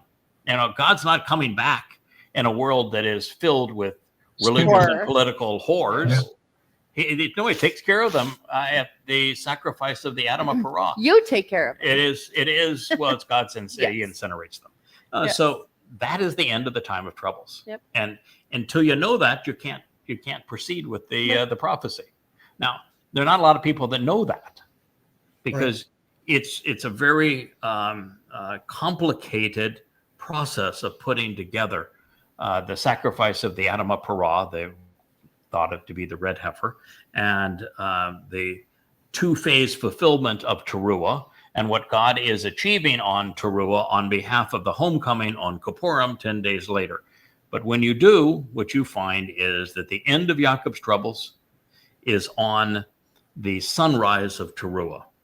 Okay, that would be halfway through Teruah, because Teruah has two parts, just like Passover. They have two parts. There's the evening part and the daytime part. And so it would be halfway through is when all of the time of troubles is over. So, should it speak of the conclusion of the time of troubles, that date is known. It's Yom Teruah, sunrise on the Shabbat of September 24th, 2033, with the arrival of the returning remnant. You need to know this stuff, Kirk, because you said you wanted to be in that white chariot, bringing the remnant back to Jerusalem. So that's cool. That chariot takes off from heaven at sundown on Teruah, and it returns to the Temple Mount in Jerusalem, filled with all Yehudim who are not religious and are in a position to have what little political nature they have expunged from them. They will all be brought to Jerusalem at that moment, and they will arrive at sunrise. And it's at sunrise that the festivities begin for the sacrifice of the Adam of Parah. And they're not being brought into harm's way. God has eliminated the harm. At this point, every eye is focused on the sacrifice of the Adam of Parah and of Eliah as the master of ceremonies. And it is the premier show. It is the show of shows, the greatest show on earth. And we're not going to be distracted by an army of jihadists that are going to be screaming Allahu Akbar. No, because Leia doesn't like jihadists. They're gone. Okay, so that is the time that the time of troubles concludes, and it is the time of the arrival of the returning remnant, which is going to become very important to this story, and of the sacrifice of the Adamah Parah. Adamah is a feminine noun, as is Parah, correct? That's also important to this story. And it is known here, and he is known here as Mikael. So now, when do we begin, if that's the end? Well, King Daud is answering this specific question. And as he does, we are provided, I should say, with an affirming clue. The source of the streaming waters. This is because on Yom Teruah, Yahowah, who for the benefit of the relationship is from a dimension above, will release a torrent of cleansing waters to purge the remnant of Yisrael. And this is also something that's important to know, because when they talk about this man's body being executed, the body is actually equated to a shower of waters. When God tells a story, he knows how to frame it. The words he chooses are beautiful. It says, then I listened to the individual, clothed in linen, that would be Daud, who for the benefit of the relationship was from the dimension above and beyond, the source of the streaming waters. He raised his right hand and then his left towards the heavens, and then he made a solemn promise based upon 7, in conjunction with the one who lives forever, that for Moed Moedim, 3 restoring witnesses to 3 appointed meeting times, and a half during the midst of another division, or pertaining to 3 shortened lives in the middle from Chatzi. Then accordingly, the shattering, the scattering, and the separating, influence, controlling, the set apart people will be over. All of these things will come to fruition. Daniel 12:7. Well, Captain Kirk, you volunteered to ride shotgun on the white chariot that picks up all of the final remnant of the children of Yisrael. Would that not bring an end to the scattering? Well, yeah, you've got to bring them back, but you also have to wipe out the others in the black chariot.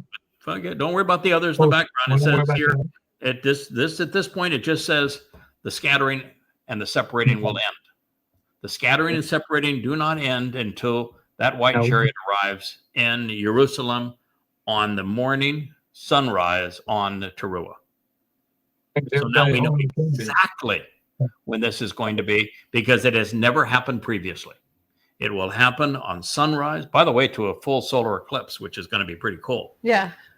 It's going to happen on Towrah as the sun rises on the 24th of September of that year. By the way, you know what day of the week that is? Probably a Shabbat. Absolutely. It's a Saturday. That is correct. When God does his best work. Yeah.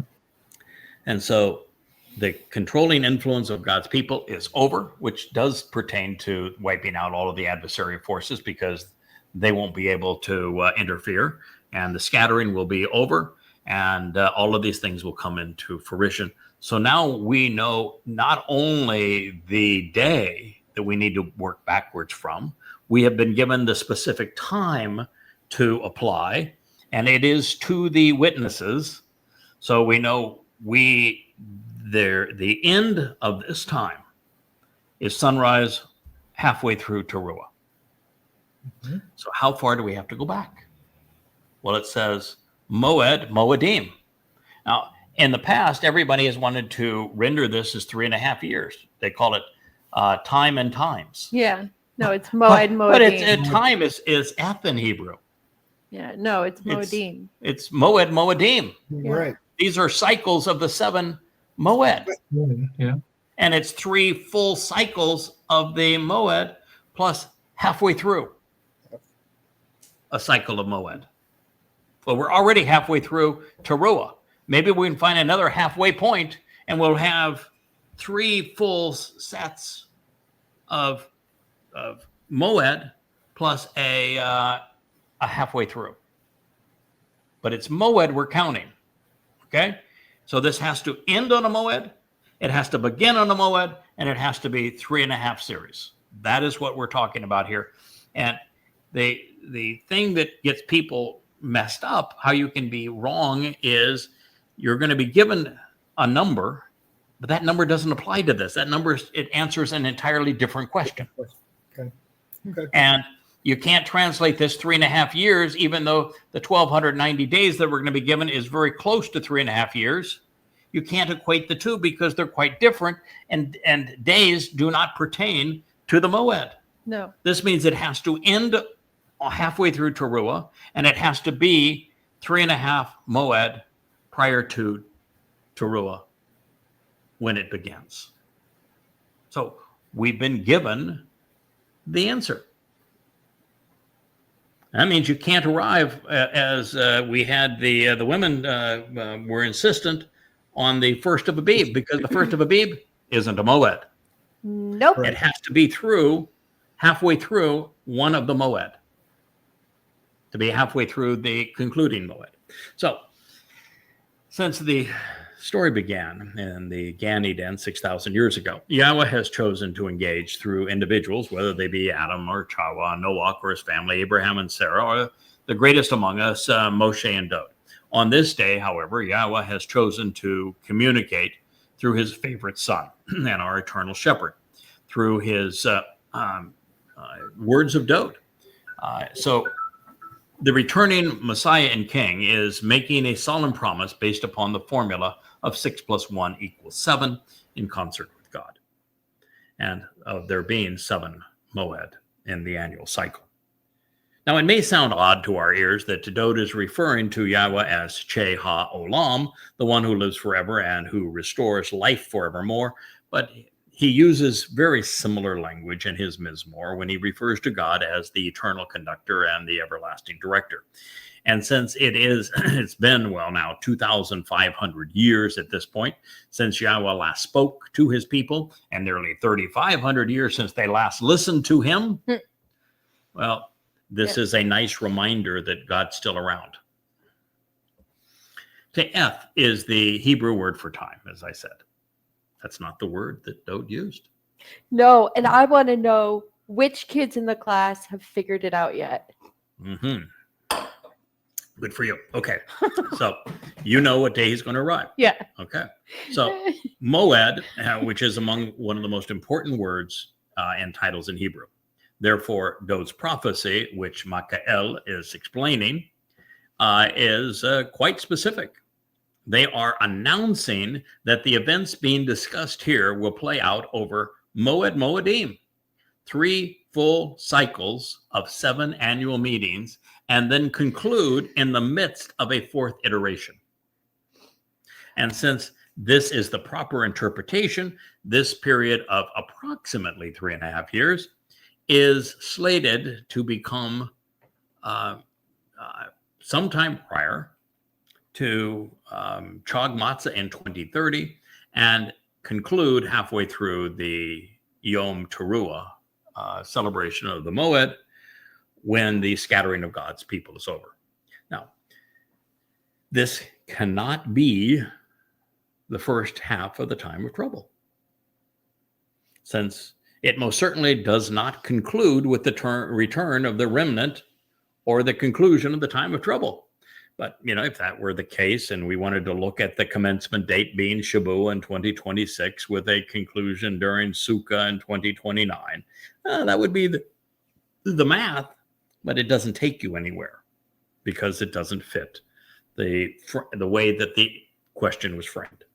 But in this case, since it's addressing the last 3.5 years, when we either have to exclude part of Pesach in 2030 or all of Teruah or some of Teruah in 2033, followed by Kippurim and Sukkah, we're going to have to figure out how that pertains to these 3.5 cycles of Moedim. And while I suspect that it's just a curiosity, there is an alternative interpretation based upon what follows the Moed Moedim by adding Chatzi, which is either half or a shortened life. The message could be that the 3 restoring witnesses associated with the final 3 Moedim will have lived partial lives. Dode did so in 33 CE when fulfilling Pesach, Matzah, and Bakodim, and Yada and Elia will do so between Teruah and Kippurim. Therefore, if this rather interesting analysis of Moed Moedim and Chatzi is intended, then the participants they're all gathered here for this particular disclosure: Gabriel, Mikael, and Elia.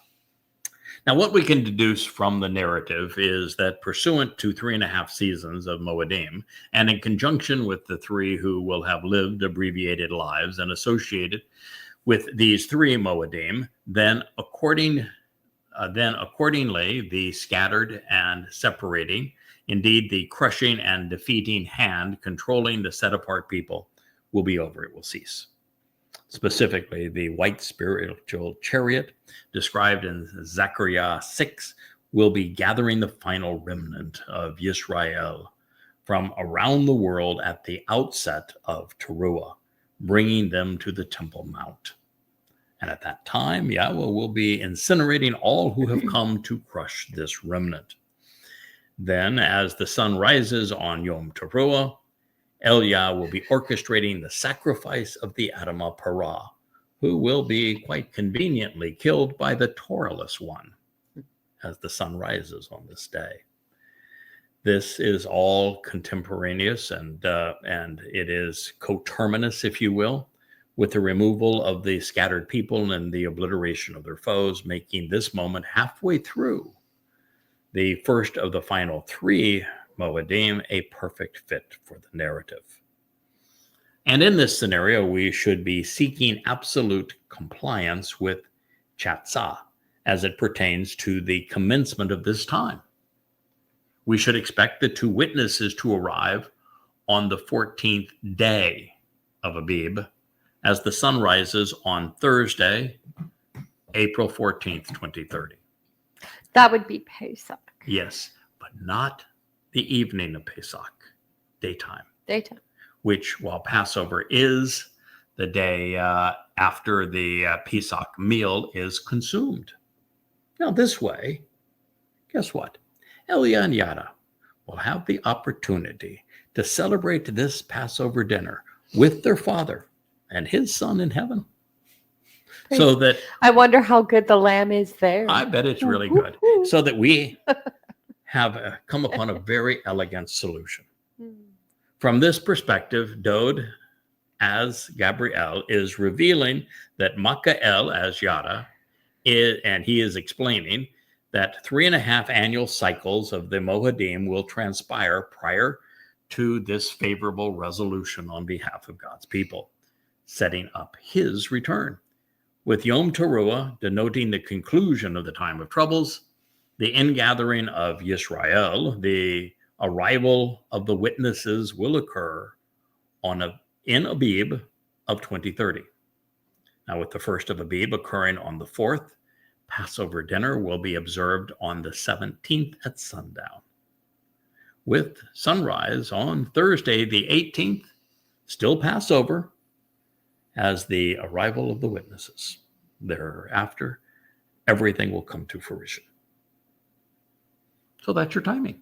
Passover, the Thursday, the 18th, is when we will arrive. So that was one of the things I wanted to accomplish in this review, is to get that timing right. You'd hate to. So we're taking an early morning flight, I take it? An early morning flight from Shamayim. Not to mention, it also blows the Seder dinner out of the water, because Elia ain't coming to your dinner.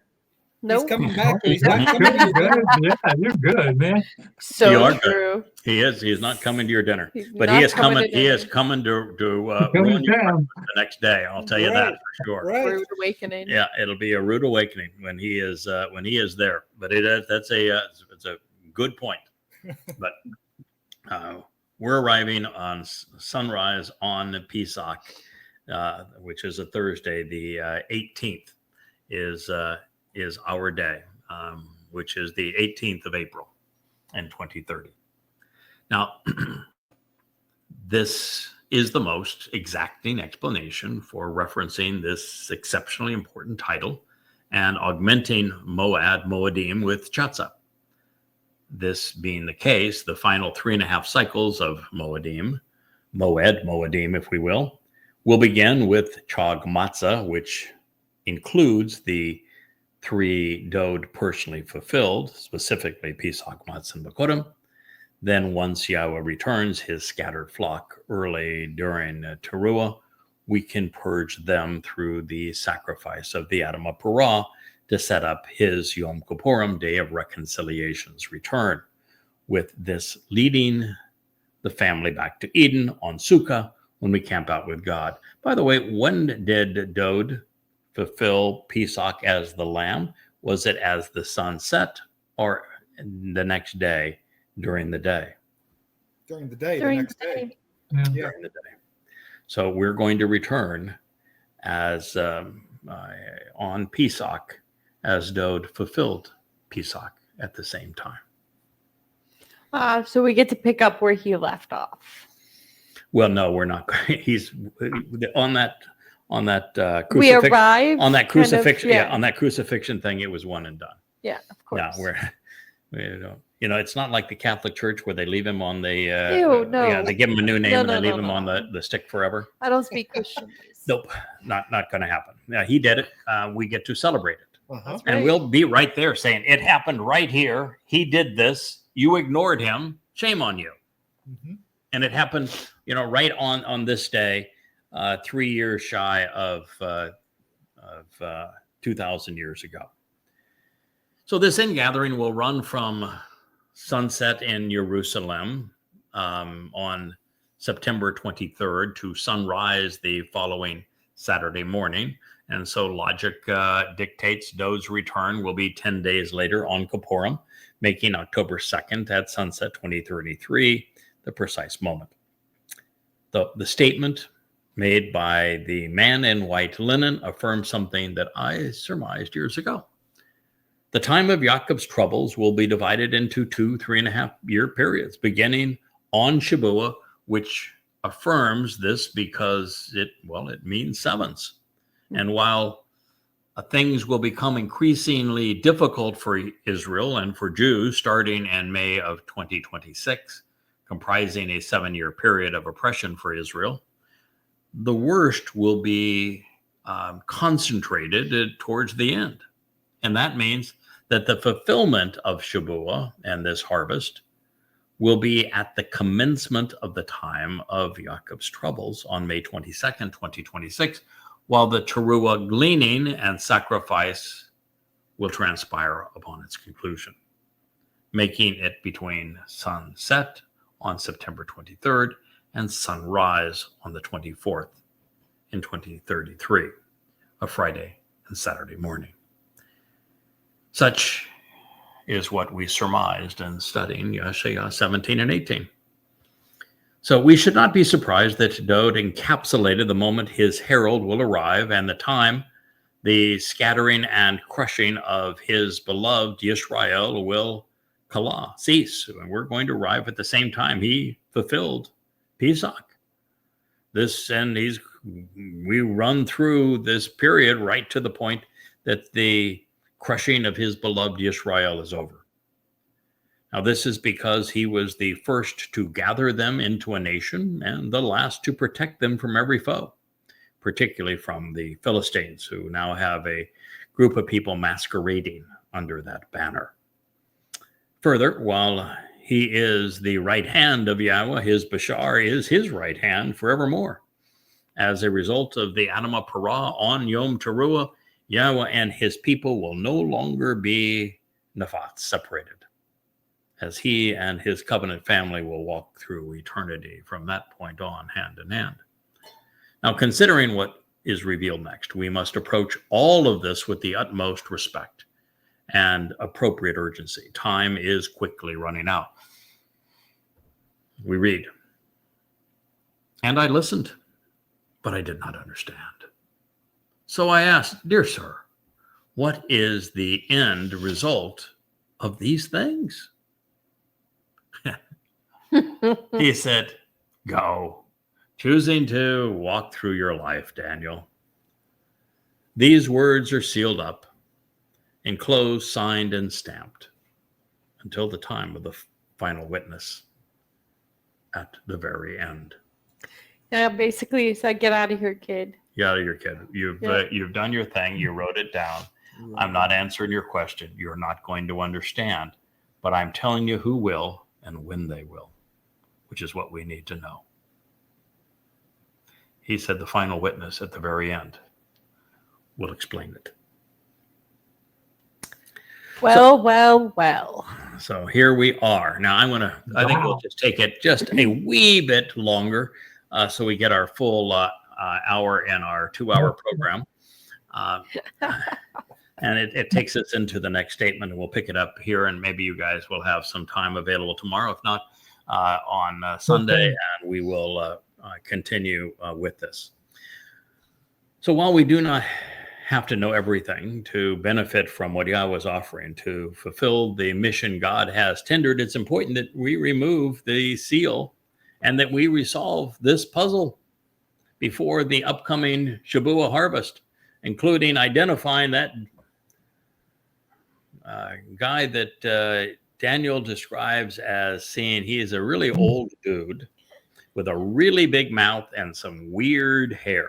Oh, I know a guy with weird hair. Yeah, that's how he describes him. Oh, did you know that before this term, that he actually had his hairline surgically reduced? Yeah. I can tell you, Daniel thought his hair was more like a goat's. So yeah, he describes him. Wait till Eliar gets hold of yeah, him. he describes him that way, and he just said, "God, what a man! What a blabbermouth! I mean, the guy can never stop talking." He loves the sound of his own voice. Yeah, he has an interesting way of depicting him, but we'll get to that. That is for another show. Hopefully, we'll get to that in our next 2 or 3. So. Here we are. I think we're thrilled to have been able to deduce what we have thus far, and there is so much more. So that said, we're not required to be dogmatic or pretend to be know-it-alls. Even Moshe failed on occasion. So did Dode. So to prevail, all we need to know and understand are the elements of Yahweh's plan that are essential, recognizing that every nuance is not life or death. Our relationship with God is not going to suffer if we struggle in trying to determine the names of each horn, for example, although I'm going to tell you their names just because, well, that's my job. You can. And I can. And we don't have to describe the Torahless one and name him to do this job, but we are. Right. Because, well, we can. and it's our job to do so. Yes. Also, we should appreciate the reality that there are things Yahweh does not want openly disclosed, at least not too early in the process. But, we are now at the cusp. We could be 2 weeks away from the announcement of a state carved out of the heart of Israel, which is the most important determining factor as who is the Torahless one. Yeah. So if we don't do these shows and get all this information out so that when it happens, they say, oh, that's exactly what God said was going to happen. Yeah. We have to do this now before it is announced. So, Kirk, you were right in saying this is what we needed to move to. And it's right why we need to continue this over these next few days. We need to get this out so that we can say, yep, told you exactly this was going to happen, and this is why we knew it. So it's important that we solve this puzzle for you. Now, in 24 years of translating and analyzing, I've seen many things, but I've never seen the rarest of stems, the hitpael, deployed with successive verbs. It is uncommon because it reveals that those being purged of religion and politics are being perfected, especially because they have avoided being misled and influenced by humankind's most controlling stimuluses, politics and religion. It is particularly revealing at this point because this is the purpose of the Adama Parah and his sacrifice on Towrah. A great many will be purged of prevailing influences, cleansed as a result of choosing to examine religious and political constraints, independently purified and white as a result of avoiding societal pressures. And thus they will be refined, benefiting from having been tested and proven right. However, those who will be condemned for acting inappropriately, perpetrating religious and political crimes, none of them will make the connections to understand. And yet, the ones with insight, who are discerning, demonstrating the capacity to be observant and circumspect, they will assimilate the information in time to appreciate the proper conclusions. Daniel 12:10. This is something I don't think, ladies and gentlemen, we could have understood until quite recently, because I don't think there was anybody who had previously identified the purpose of the Adama Parah of Numbers 19 and purging and perfecting the adulterous woman of Numbers 5 so that she could be betrothed to her returning king, who is Dode on Yom Kippurim, meaning that Yeshayahu was right when he said twice over that the choder is the parah, and that the parah will be offered on Towrah to purge this mortal remnant of Yisrael. And then we're told in Zechariah that Yahweh is bringing them in at this time for this purpose, and that there will be a great many who are purged, because not only will Elia and I have attracted a large crowd who will be, gathered around the Temple Mount, because they're going to be jihadists, coming all over for them. And so they're going to be protected by us there, and they will be listening to us there.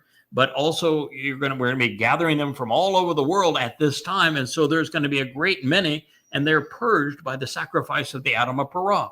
And they're purged by the flames that Yahweh is going to ignite, by the surging waters he's going to release, and the ashes that are mixed with it, and the narrative that Eliyahu is going to deliver that will be very similar to what he says and does and did 2,888 years previously, when he went through the dress rehearsal for this very event, which is why he was chosen to do it. He's practiced at it. And so a great many will be purged of the prevailing influences and cleansed as a result of choosing to examine religious and political constraints. They will be independently purified, and they will be white. What color is that chariot that picks them up from around the world, Kirk? It's the white one. What does it say right here? White one. It's the white one, isn't it? Yeah. And they're going to be refined. There's going to be benefit from having been tested and proven right. And yet there will be the black chariot too, isn't there? And Yes, the black sir. chariot is the one that picks up those who are condemned, who remain inappropriate. They're continue to be religious, and none of them will make the connections to understand, and so they're hauled away. Don't priests wear black? Don't the Haredim wear black? Haredim wear black. Imams wear black. Yeah. They all belong together. When you see a parade of Muslims down the street now, Black. they're all in black. Yeah. That black is a religious chariot, baby. They're all color coordinated. Yeah. Yeah. Who would have thought? And Black so, is the new black. black is the new black. This is the revelation for those who are discerning and who are observant, so that you can make the proper conclusions. So this statement is actually far more important than establishing dates. It adroitly explains the purpose of the Adam of Parah and the Zebo Men Edom. The intent of his sacrifice is to purge the religious and cleanse the political of their guilt, so that once refined, they are ready to meet their king and to be addressed by God for the first time in case of Jews for 3,470 years. This has been, a very long time, 3,000 years for Dode, since he addressed his people in this way, 3,480 since Yahweh last spoke to Yehudim. That's a long time. And aren't you ready by now? Aren't you tired of schlepping stuff around the world to move to every place and they hate you there? Aren't you ready to go home to Yahweh? Just go home. Like I am. Yep. So our king is reinforcing the fact that the fulcrum upon which a soul's fate pivots downward is religion for most, and politics for many. And those who embrace either are ineligible for Shamayim, and they're disqualified from the Bereth. The conditions of the covenant are quite clear. We must walk away from a reliance on human institutions, disassociating from Babel, confusing commingling present within religious and political cultures. It is only then that we are permitted to walk to Yahweh to be perfected. So while those who will be right in this regard, who pass this open book test, the books are all behind me, and you can check them out for as long as you want. And there is no fines for putting them back on the shelf late, or even a charge for your library cards. All free. Nope, all free. Yeah, I did check, because we did a program the other day on what the cost was of each of these series, and I wanted to make sure that we were right. And we said that it was zilch, even though, because we do have that word now. It was, in fact, nothing for for any of them. And for all of them combined, it is still zilch. So this is there are really only two opportunities now to take a ride off the planet. The last will be Yom Teruah, as the sun sets on a Friday evening, the 23rd of September, 2033. And this will be the final gleaning, and it is reserved for Yehudim and for Israelites. Some 7,000 will make this particular harvest. However, those being purged on the day of the herald, as the sun rises on the Shabbat, obscured as it will be by the moon, which is appropriate for this one moment in time during the solar eclipse, they're going to be cleansed of all prevailing societal stigmas, political platitudes, and religious rubbish. This surviving mortal remnant of the set-apart people represent the adulterous woman who is cleansed by what is perceived as the red heifer, so that she now can be betrothed to Dode as the returning king. These are also the individuals who will be gathered into the white spiritual chariot and brought to the Temple Mount and harvested really from around the world at this very moment. And they will have been selected precisely for one reason. A great many valuable and worthy people will be purged of prevailing influences and cleansed as a result of choosing to examine religious and political constraints, independently purified and as white as a result of avoiding societal pressures. And thus they will be examined and refined and benefit from having been tested and shown worthy and right.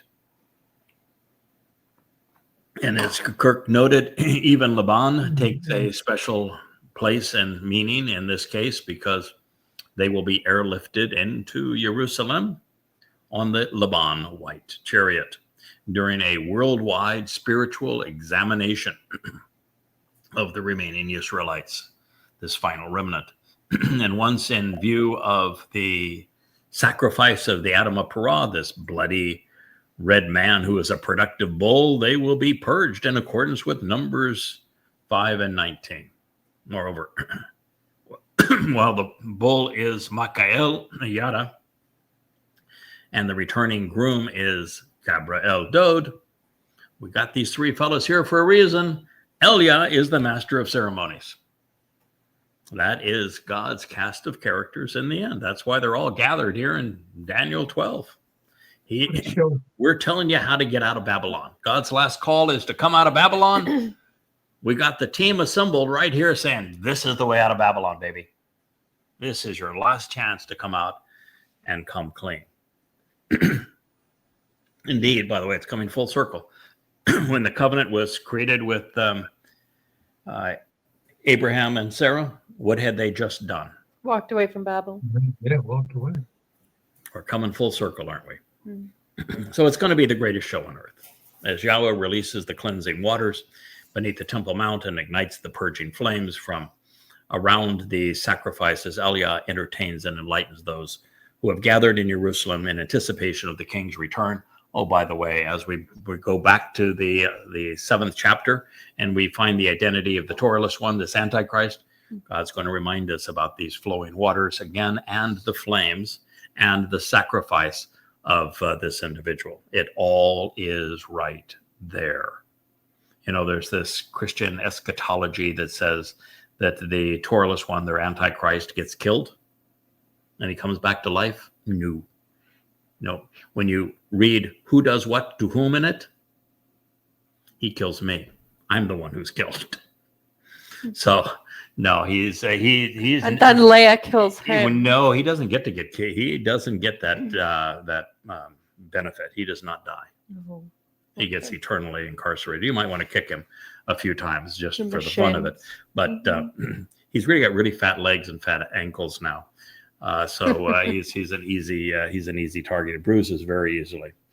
He has vascular disease. Anyway, it's all presented here beautifully by the Messiah Dode, and we're going to hear it again in the vision in Daniel 7. So indeed, this is a rewarding time for Yahweh's family, but it is also Judgment Day for those who have led others astray. Religious and political leaders will be tried and convicted of their crimes against man and God. As a result, they will be collected in the black spiritual chariot. There are many things which which we can be certain about Yahweh, and one of these is that there is no hope for the overtly religious or the overtly political. Hell no. They will remain clueless even when given access to the truth. Their faith and that which they have chosen to believe will have rendered them impervious to evidence and reason. And we will not waste our breath with them. We cannot help them, and they will not listen to God. And so since they won't listen to God, Elia and I will do no better. The time will come, and it will be essential that the surviving Jews properly assimilate the instructions contained in this concluding statement of Daniel 12:10. It is by being shakal, observant and circumspect, demonstrating the desire to diligently explore the evidence and then reason our way to understanding, that a ride within the white chariot becomes possible. That's your ticket. God is challenging his people. He's saying that if they want to listen to his witnesses, then they will make the connections to understand before it's too late. Well, so far, so good.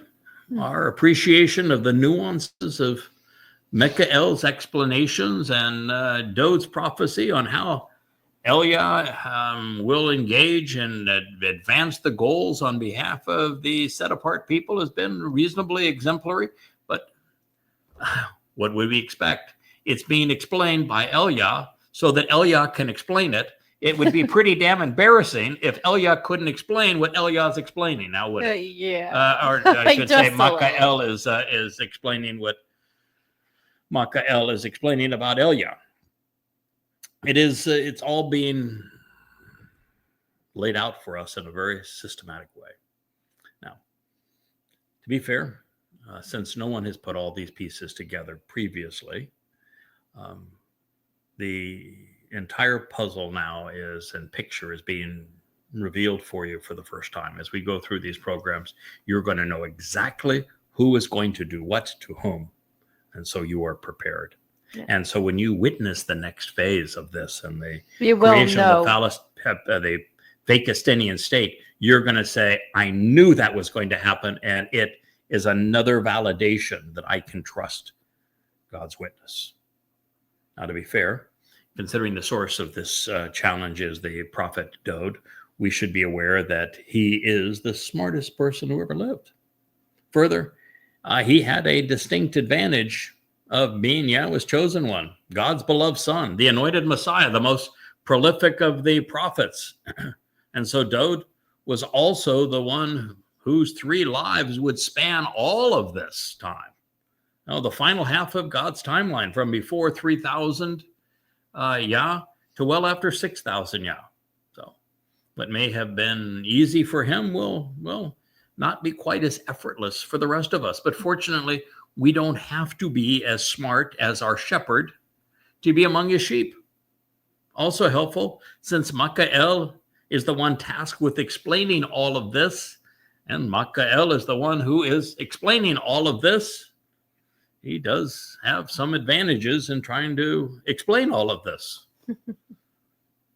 And speaking of knowledge, it seems pretty straightforward, doesn't it? That's why we went back to the beginning. You got to know who the players are, why we know what we know. And well, speaking of knowledge, it is Michael's responsibility to cultivate the Shabbat Katsir. And during this harvest, the Tamed, the constant and enduring, will be withdrawn from the fray before the time of troubles. Yahweh's love for his covenant family will cause him to remove his children, and at a time, God will exert the energy and the force that is required to raise and empower thousands of souls. Now, the reason I'm explaining this to you is what follows is mistranslated everywhere. And until you know what God is actually saying here, you're going to get it wrong too. first time I went through it, I said, I don't know how you get there, but nonetheless, this is what everybody says it means. So it's written such a way. I said, all right, I'll go with the majority. But yeah, it took a little while. I mean, I had to look up every use of this word. But when I took the time to look up every use of the word, it was right there in the open. It is after the fulfillment of the promise of 7 on the 22nd of May, 2026, that in our absence, Hasatan's corporeal presence will be announced that he is God, fulfilling Yeshayah's prophecy about Halal ben Shakar in Isaiah 14. And in a moment, you're going to know that exact date too. Okay, so this goes, and this is really important to stay focused on this, because this is 2 entirely different statements. The first one is, we just talked about the purging of all these people. And right. So this is because from before this period, before any of this takes place, and out of this time, so that you're not subjected to this time, the constant and the enduring, the tamid, the continuously unceasing, those who are not interrupted, the enduring, is from an unused root, meaning those who stretch out and continue, reach out. They're going to be removed, and they're taken away by the exertion of a tremendous force. Shabbat. That is when the upright and enduring, the consistent, the determined, that is when they will be taken out of this period, removed from this period. And God's going to remove them with tremendous force because they're all empowered. They go from material to spiritual, which requires that E equals MC squared. It is a square of the speed of light to make this transformation. Enormous power. It's like bigger than Elon's rockets. Oh, it's like a nuclear bomb for every soul. Yeah, well, there you go, Elon. You want off the earth? Okay, so it says, first of all, there's going to be removed from this period the enduring and the constant, and God's going to apply tremendous force to make that possible. Then the lifeless and devastating, the appalling abomination will be offered, appointed, and brought into effect for 1,290 days. Mm. So it says here that it is the shamim, the desolating and damning, the terrifying and horrifying, the ruinous and ravaging, the stunning and stupefying, lifeless, devastating, and appalling, shukwitz, abomination, religious filth that is associated with a detestable pronouncement of a false god, will be offered, will be appointed, and brought into effect for 1,290 days. Daniel 12:11. Well, initially, I was stumped by the fact that we are not told what tamid pertained. For better part of 2 millennia, it has been assumed that the inspiration of this statement simply forgot to disclose the thing being censored, requiring publishers to add it. And most chose sacrificial offerings. Of course. The termination of the sacrificial offerings. Well, there's a problem with that. It doesn't say sacrificial offerings. And there are none. And there's another problem with that. There are none. There are and none. There's another problem. They aren't going to be reconstituted. No. Why? Because the rabbis have created this enormous, complex, Talmudic horseshit around not having a temple so they don't have to have any more sacrifices. They're not about to go back to them. They're not about to be reinstated. Nope. And so they can't be terminated because they aren't continuing. They haven't continued now. All we got are chickens. Yeah, they haven't been continued now for 2,600 years. and no one's going to start them Nope. now so they can be discontinued. So it was utter hogwash, and no one could figure out why it was utter hogwash, but there it was. And so you just have to render the word accurately and don't add anything to it. You mean like the religious do? Yeah. So, however, it's just not reasonable, right? Because, as I say, there have been no sacrificial offerings conducted since the Romans tore down the Second Temple in 70 CE, and they aren't going to be reconstituted by rabbis because they have developed elaborate workarounds throughout the Talmud for these sacrifices as a result of not having a temple. Moreover, the verb shur means removed, as in taken away, removed from the planet, gone. Doesn't mean cease. He's not taking the best of us and causing us to cease. No, he's removing us. And there's no continuation of something that is being seized because it doesn't exist. All right. So like it just makes sense. Mm-hmm. Why would you horrify the woman by showing her the worst of humanity? Of course he's going to take his children out of there. Mm-hmm. Correct. A loving father would do so. Yes. A loving father does not put his children into a home filled with toxic vipers, and that's what the earth is becoming over the 7-year period. He does not allow his children to go into the decadent coliseum of religious carnage, which is what we're going to endure. So he is going to bring 2 of his kids back, Elia and Yada, and it is our job to be on the Temple Mount and to encourage God's people to return to him for this Towrah harvest, and then the Towrah sacrifice of the red heifer, and then Dod's return on Yom Kippurim, so we can enter the Garden of Eden. But Yahweh is going to reinstate the temple of the tent of the restoring witness is going to be there. So we have a nice place to hang out. The Temple Mount is going to be cleansed of all religious rubbish. So the view is going to be uncluttered, and we're not there to debate idiots. If somebody has a really crappy attitude, you can just vaporize them with a word.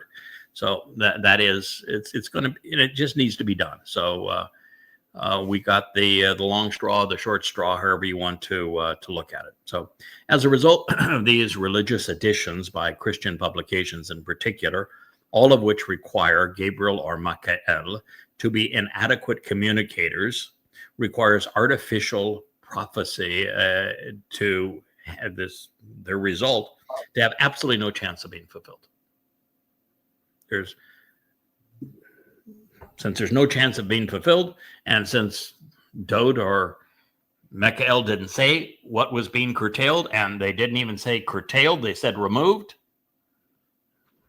And they didn't say what was being removed other than the word prior is those who are consistent and enduring. So those who are consistent and enduring are going to be removed. That is Shavuot. So upon investigation, I concluded that Tamid doesn't convey continuance of some unspecified something for a number of reasons, one of which is that whatever it might have been was not mentioned, rendering the declaration moot. And I'm not about to accuse King Dod of making a careless omission. In searching for answers, I canvassed the Torah and found that Tamid is used on occasion to describe the regularity of the twice daily offerings. But they haven't been in effect since, shortly after Moshe gave up his day job as a shepherd. And they just aren't meaningful in the overall scheme of things. It's not like a Moedim. This is not like Passover and Matzah and Bakurim. No. This is a little twice daily offering. It's just meaningless. A free will. It's a free will offering. Yeah. That's it. And they just aren't meaningful in the overall scheme of things. And clearly they won't be reinstated so as to be curtailed either. And if they were reinstated and curtailed, no one would even notice. Whoa. Question. The sacrifice. Yeah, it doesn't say daily. It's like yom. No, it doesn't even, don't even go there. Okay. It doesn't apply because No, it's meaningless. So in Numbers 4:7, I discovered that Tamid speaks of the bread of continuity. And that's nice, but it's certainly not germane to this narrative. And in Hosea 12:6, we're encouraged to be constantly and continually observant and rely on God. Well, that's astute, and it also takes us in the right direction because it pertains to this use of the word. Elsewhere in his Mizmor, Dode, who is speaking here, he instructs us to Tamid constantly express our admiration for Yahweh. Well, that would get you on the ride out of town on Shabuah, wouldn't it? And to rely upon him so that he can continually preserve our souls. So it looks like Dode has correctly identified the meaning of the term, and he uses it in Psalms 34:1, 71:6, 14, and 40:11. And while that is especially relevant, Dode underscores this in the 119th Psalm by encouraging us to be constantly Tamid, reliant, and to Tamid constantly, continually be observant, closely examining, carefully considering the Torah, which would get one included in that harvest. That would be 119:44. Now, along these lines, Yahshua promises that Yahweh will continually guide those who respond appropriately to him, and that his people who are steadfast, truthful, and right will continue to exist. Therefore, the most accurate rendering appears to describe those who endure because their relationship with God is consistent. Moreover, there is no case where Tamid is used in conjunction with the continuation of the Moedim or of the Shabbat observances, ever. Therefore, by applying the most literal response to both Tamid and to Shur, I was able to render the opening statement. So because of this period and out of this time, the constant and enduring will be removed and taken away by the exertion of a tremendous force. He's just described the participants of Teruah. Not Teruah, of Shabuah. Shabuah. So this is a depiction of the Shabuah harvest prior to the time of troubles. Yahweh is sure removing those who have been Tamid, constant and steadfast. We've talked about that so many times, that to remain part of God's covenant family, you have to be constant and steadfast. He is not looking for people who, say, "Oh, I busted in the door. Here I am. I'm going to go take a nap. Wake me when it's time to celebrate." That's not what one does as part of his family. Nor do you get in and start belly aching and say, "Yeah, I want to change a few things. I don't like the drapes or the carpet here. We'll make some changes." So with the covenant family withdrawn, Satan's corporeal manifestation, who now we know his name, and I refer to him as the Torahless one, although POTUS will fit quite nicely too, will be making a mess of things. We should expect that he will say and do that which will be Shemim, appalling. Boy, we get that on a daily basis. He's already got that picture going. Both desolating and damning. Well, he's 3 for 3. Yep. He will impose all manner of shikuts, vile and religious filth. And the crime of crimes is the essence of religion, where Satan claims to be God. This is the story that Yahshua tells in between the two important revelations that we have been considering. Choder, Yahshua 11, the 2 harvests and the roll of the parah in Yahshua 17. Yep. Anybody done the math and figured out what's halfway between those two? The 14th chapter of Yahshua, where do we learn that Satan is going to claim to be God? 14th chapter of Yahshua. There we are. And only the devil himself Oh, would right. find Jeffrey Epstein. Yeah. With this being Gabriel Dode speaking and Michael Yada interpreting, they have provided a number of definitive clues with Shamim. It presents that which causes widespread desolation and devastation, both horrifying and terrifying, indeed stupefying. Further, Shekwitz is a religious term by nature, and it is being offered at a specific time, such that the devastating religious edict endures 1,290 days, which is just over 3.5 years, thereby overlapping some of what has been previously stated. More specifically, rather than 3.5 iterations of the Moedim, because this fellow doesn't care about the Moedim. Nope. It's 1,290 days, is just shy of 2 weeks beyond 3.5 solar years. So we have two ways at looking at this period. It can commence on Shabuah, which is 5/22/26, or it can conclude on Yom Teruah, which is 9/24/33. In the unlikely event, it takes us towards the end of 2029 by starting at 7/7. The terminus date would be 12/13/29, but that doesn't get you anywhere, and it's inconsistent with what was just said, because we were told that this time would end in 1,290 days, and we've already told what the end date is, which is Teruah.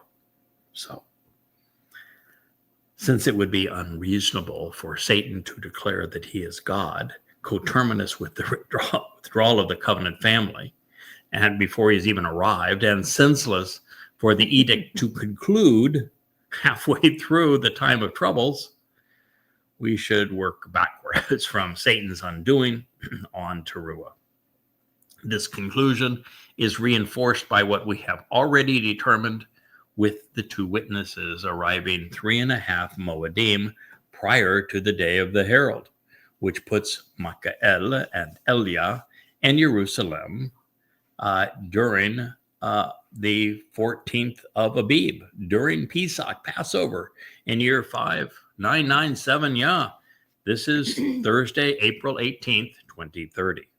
There it is. Therefore, our end date will be Saturday morning, September 24th, 2033.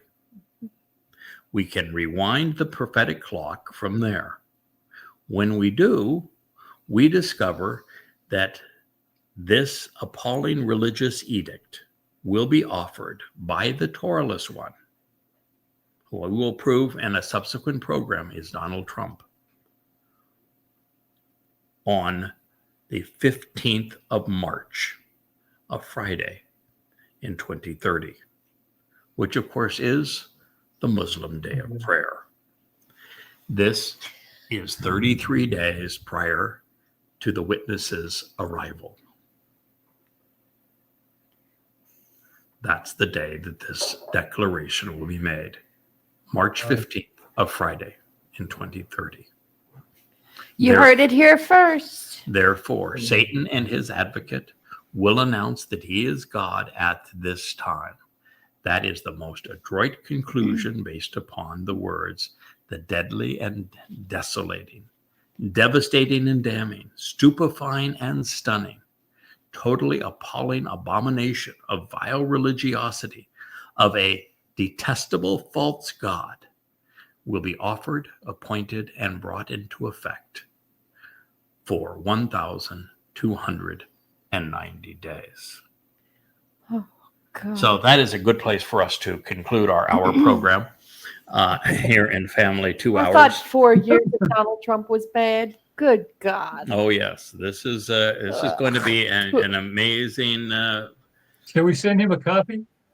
Yeah, 3.5 year period. By the way, just as a few thoughts on this,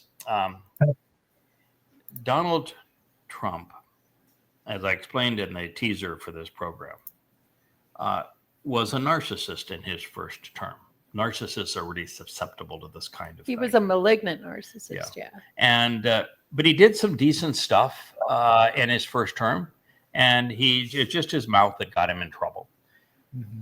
He is an entirely different person in the second term. I mean, there's no not even any comparison between the two. He is so condemning, so duplicitous, belligerent, so malignant, so psychotic in this second term, so duplicitous that it's not even the same man.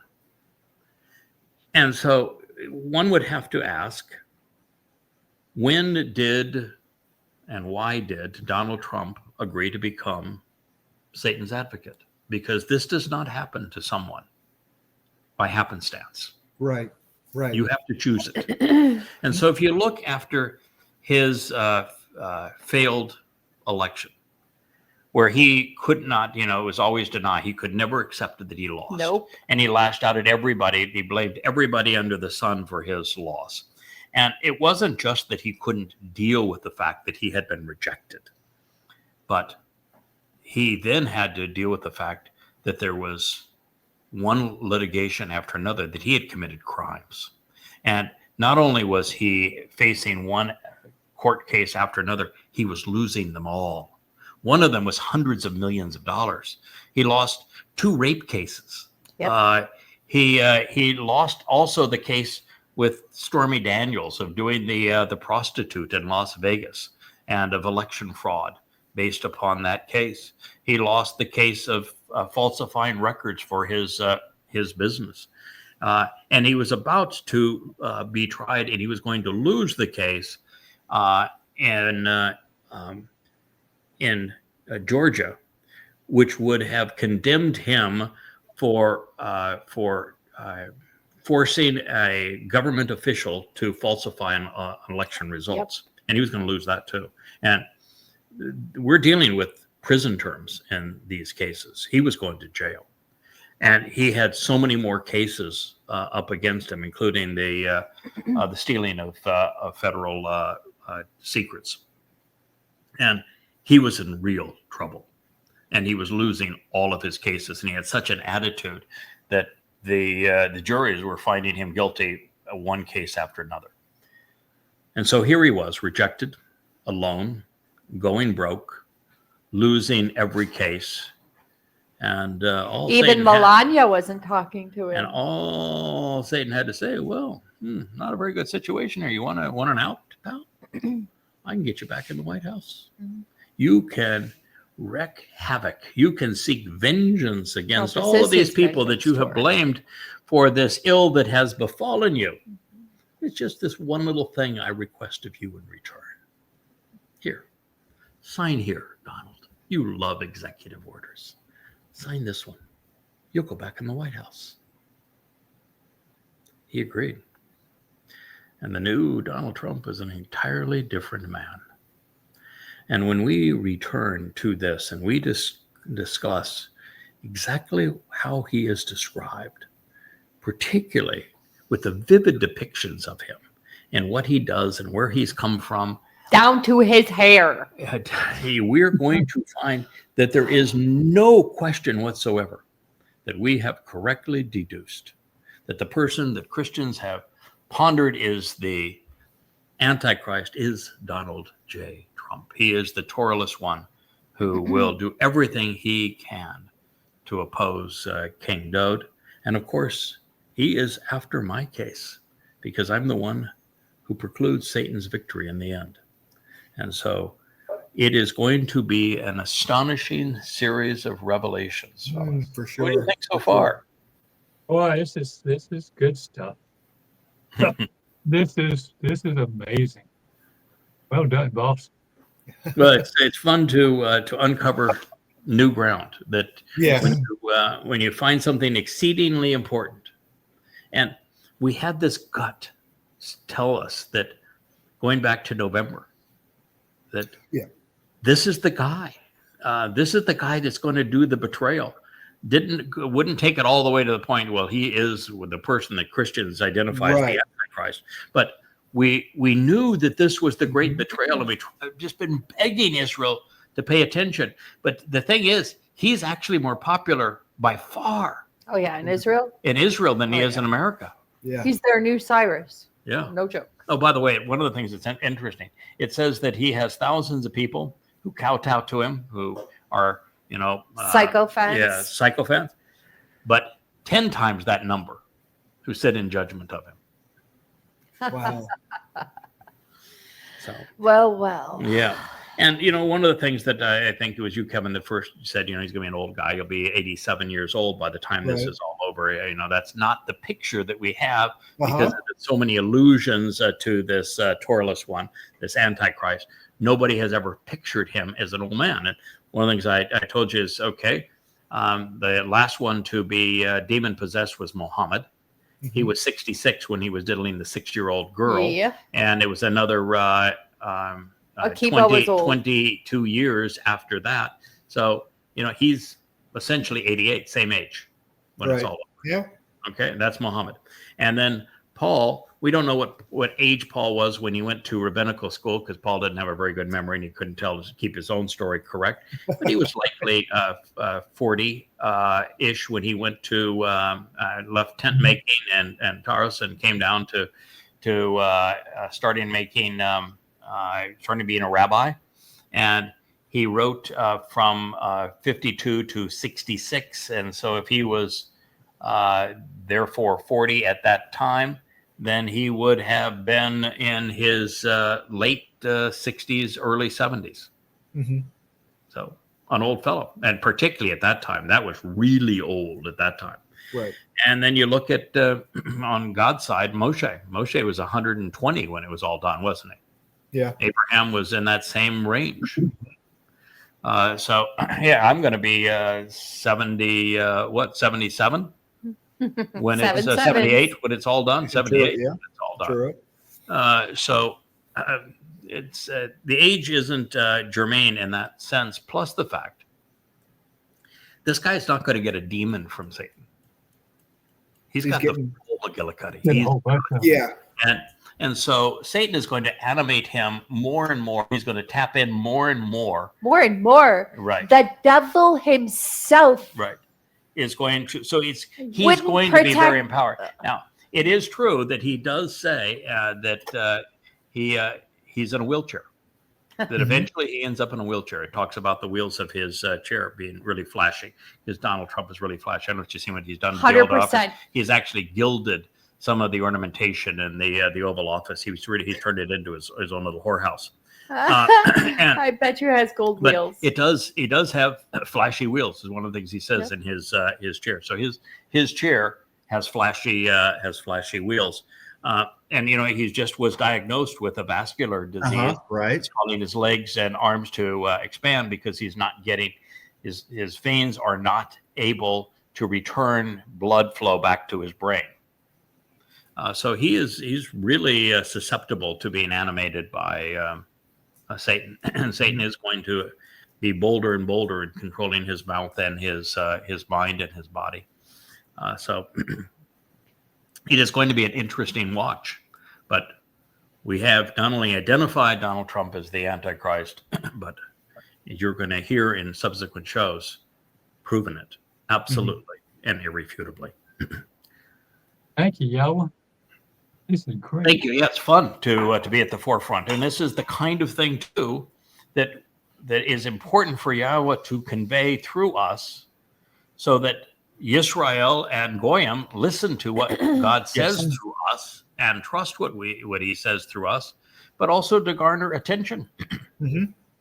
This may be the hook we're looking for. Perceived to be the single most important discovery is who this guy is. The single most important discovery was actually recognizing Jesus never existed, and that Dowd is the Messiah and the Son of God who was crucified in 33 CE, fulfilling Passover. But no one else even knew to be looking for that. Right. This one they're looking for, and we've come up with their answer. I got to tell you, I'm a little disappointed. You are? Yeah. Okay. He's retarded. Like, I hate him already. I was just looking for somebody new to hate. How can I hate him any more than I already do? You know, it's interesting here that that our identifying Donald Trump had nothing to do with personality issues. It had nothing to do with political issues. I'm actually too conservative to be a Republican, so I don't dislike him because I'm a progressive or a Marxist or something of that nature. I'm way too conservative and too big a fan of free enterprise and personal responsibility to be a Republican. But it doesn't mean that I was a supporter of cackles. As you know, being part of the covenant, we are apolitical. I despised cackles and Marxism and mock Marxism on a regular basis. Right. So we're not doing this from a political perspective. We're certainly not doing it from a religious perspective because we're anti-religious. We're doing this because this is where the words lead. Right. And it was obvious that this is where the words lead. And so we're going to tell you what the word of God says pursuant to this man.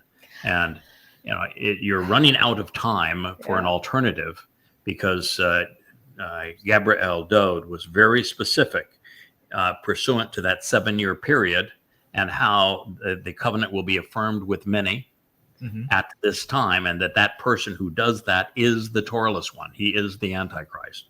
And that's obvious. And Yeshaya, Isaiah, tells us that Israel is narrowed at the waist and becomes indefensible prior to the Shabuah harvest. And that's just 10 months away. Yeah. That's the same event describing the same thing, and it's 10 months away. You have to have somebody who is profoundly important in the world who is orchestrating this. And what we find is that Donald Trump has already announced it in the White House, and he already has the confab to declare it coming to New York in less than 2 weeks' time. And he has been bribed specifically for $16.5 billion to advance this agenda because of taking money from Saudi Arabia and Qatar. This is where we are. And so he has confessed to his own crime. Absolutely. We're just announcing it. Yeah. All right. Nahum, ahead of it occurring. The keeper of cables. We managed to get through the program without any cable glitch. Thank you. No problem. And it was that introductory program we did was actually to be a test to make certain that everything we had taken apart and put back together would work properly, and it certainly did.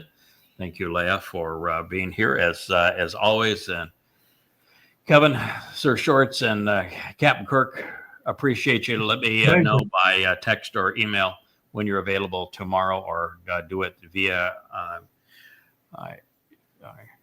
Rich here, we will continue with this program because we do need to get through this material as quickly as possible. As quickly as possible. Now, also keep in mind that we're about a third of the way through, maybe a quarter of the way through the material that I have so far translated and commented on, and I'm going to be progressing through the rest of it to get us through the 9th chapter.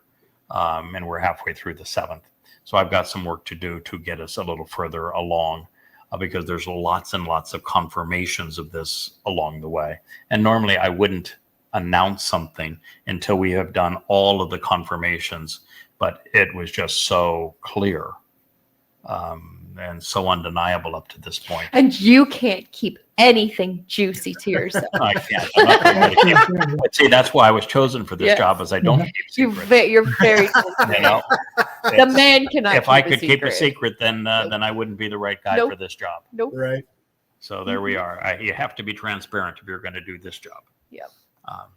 So thank you, gentlemen. Happy Shabbat, to one and all, and we will talk again tomorrow. Good night. Thank you, Rick. You too, Leah. Night, everybody. Shabbat shalom. Shabbat shalom.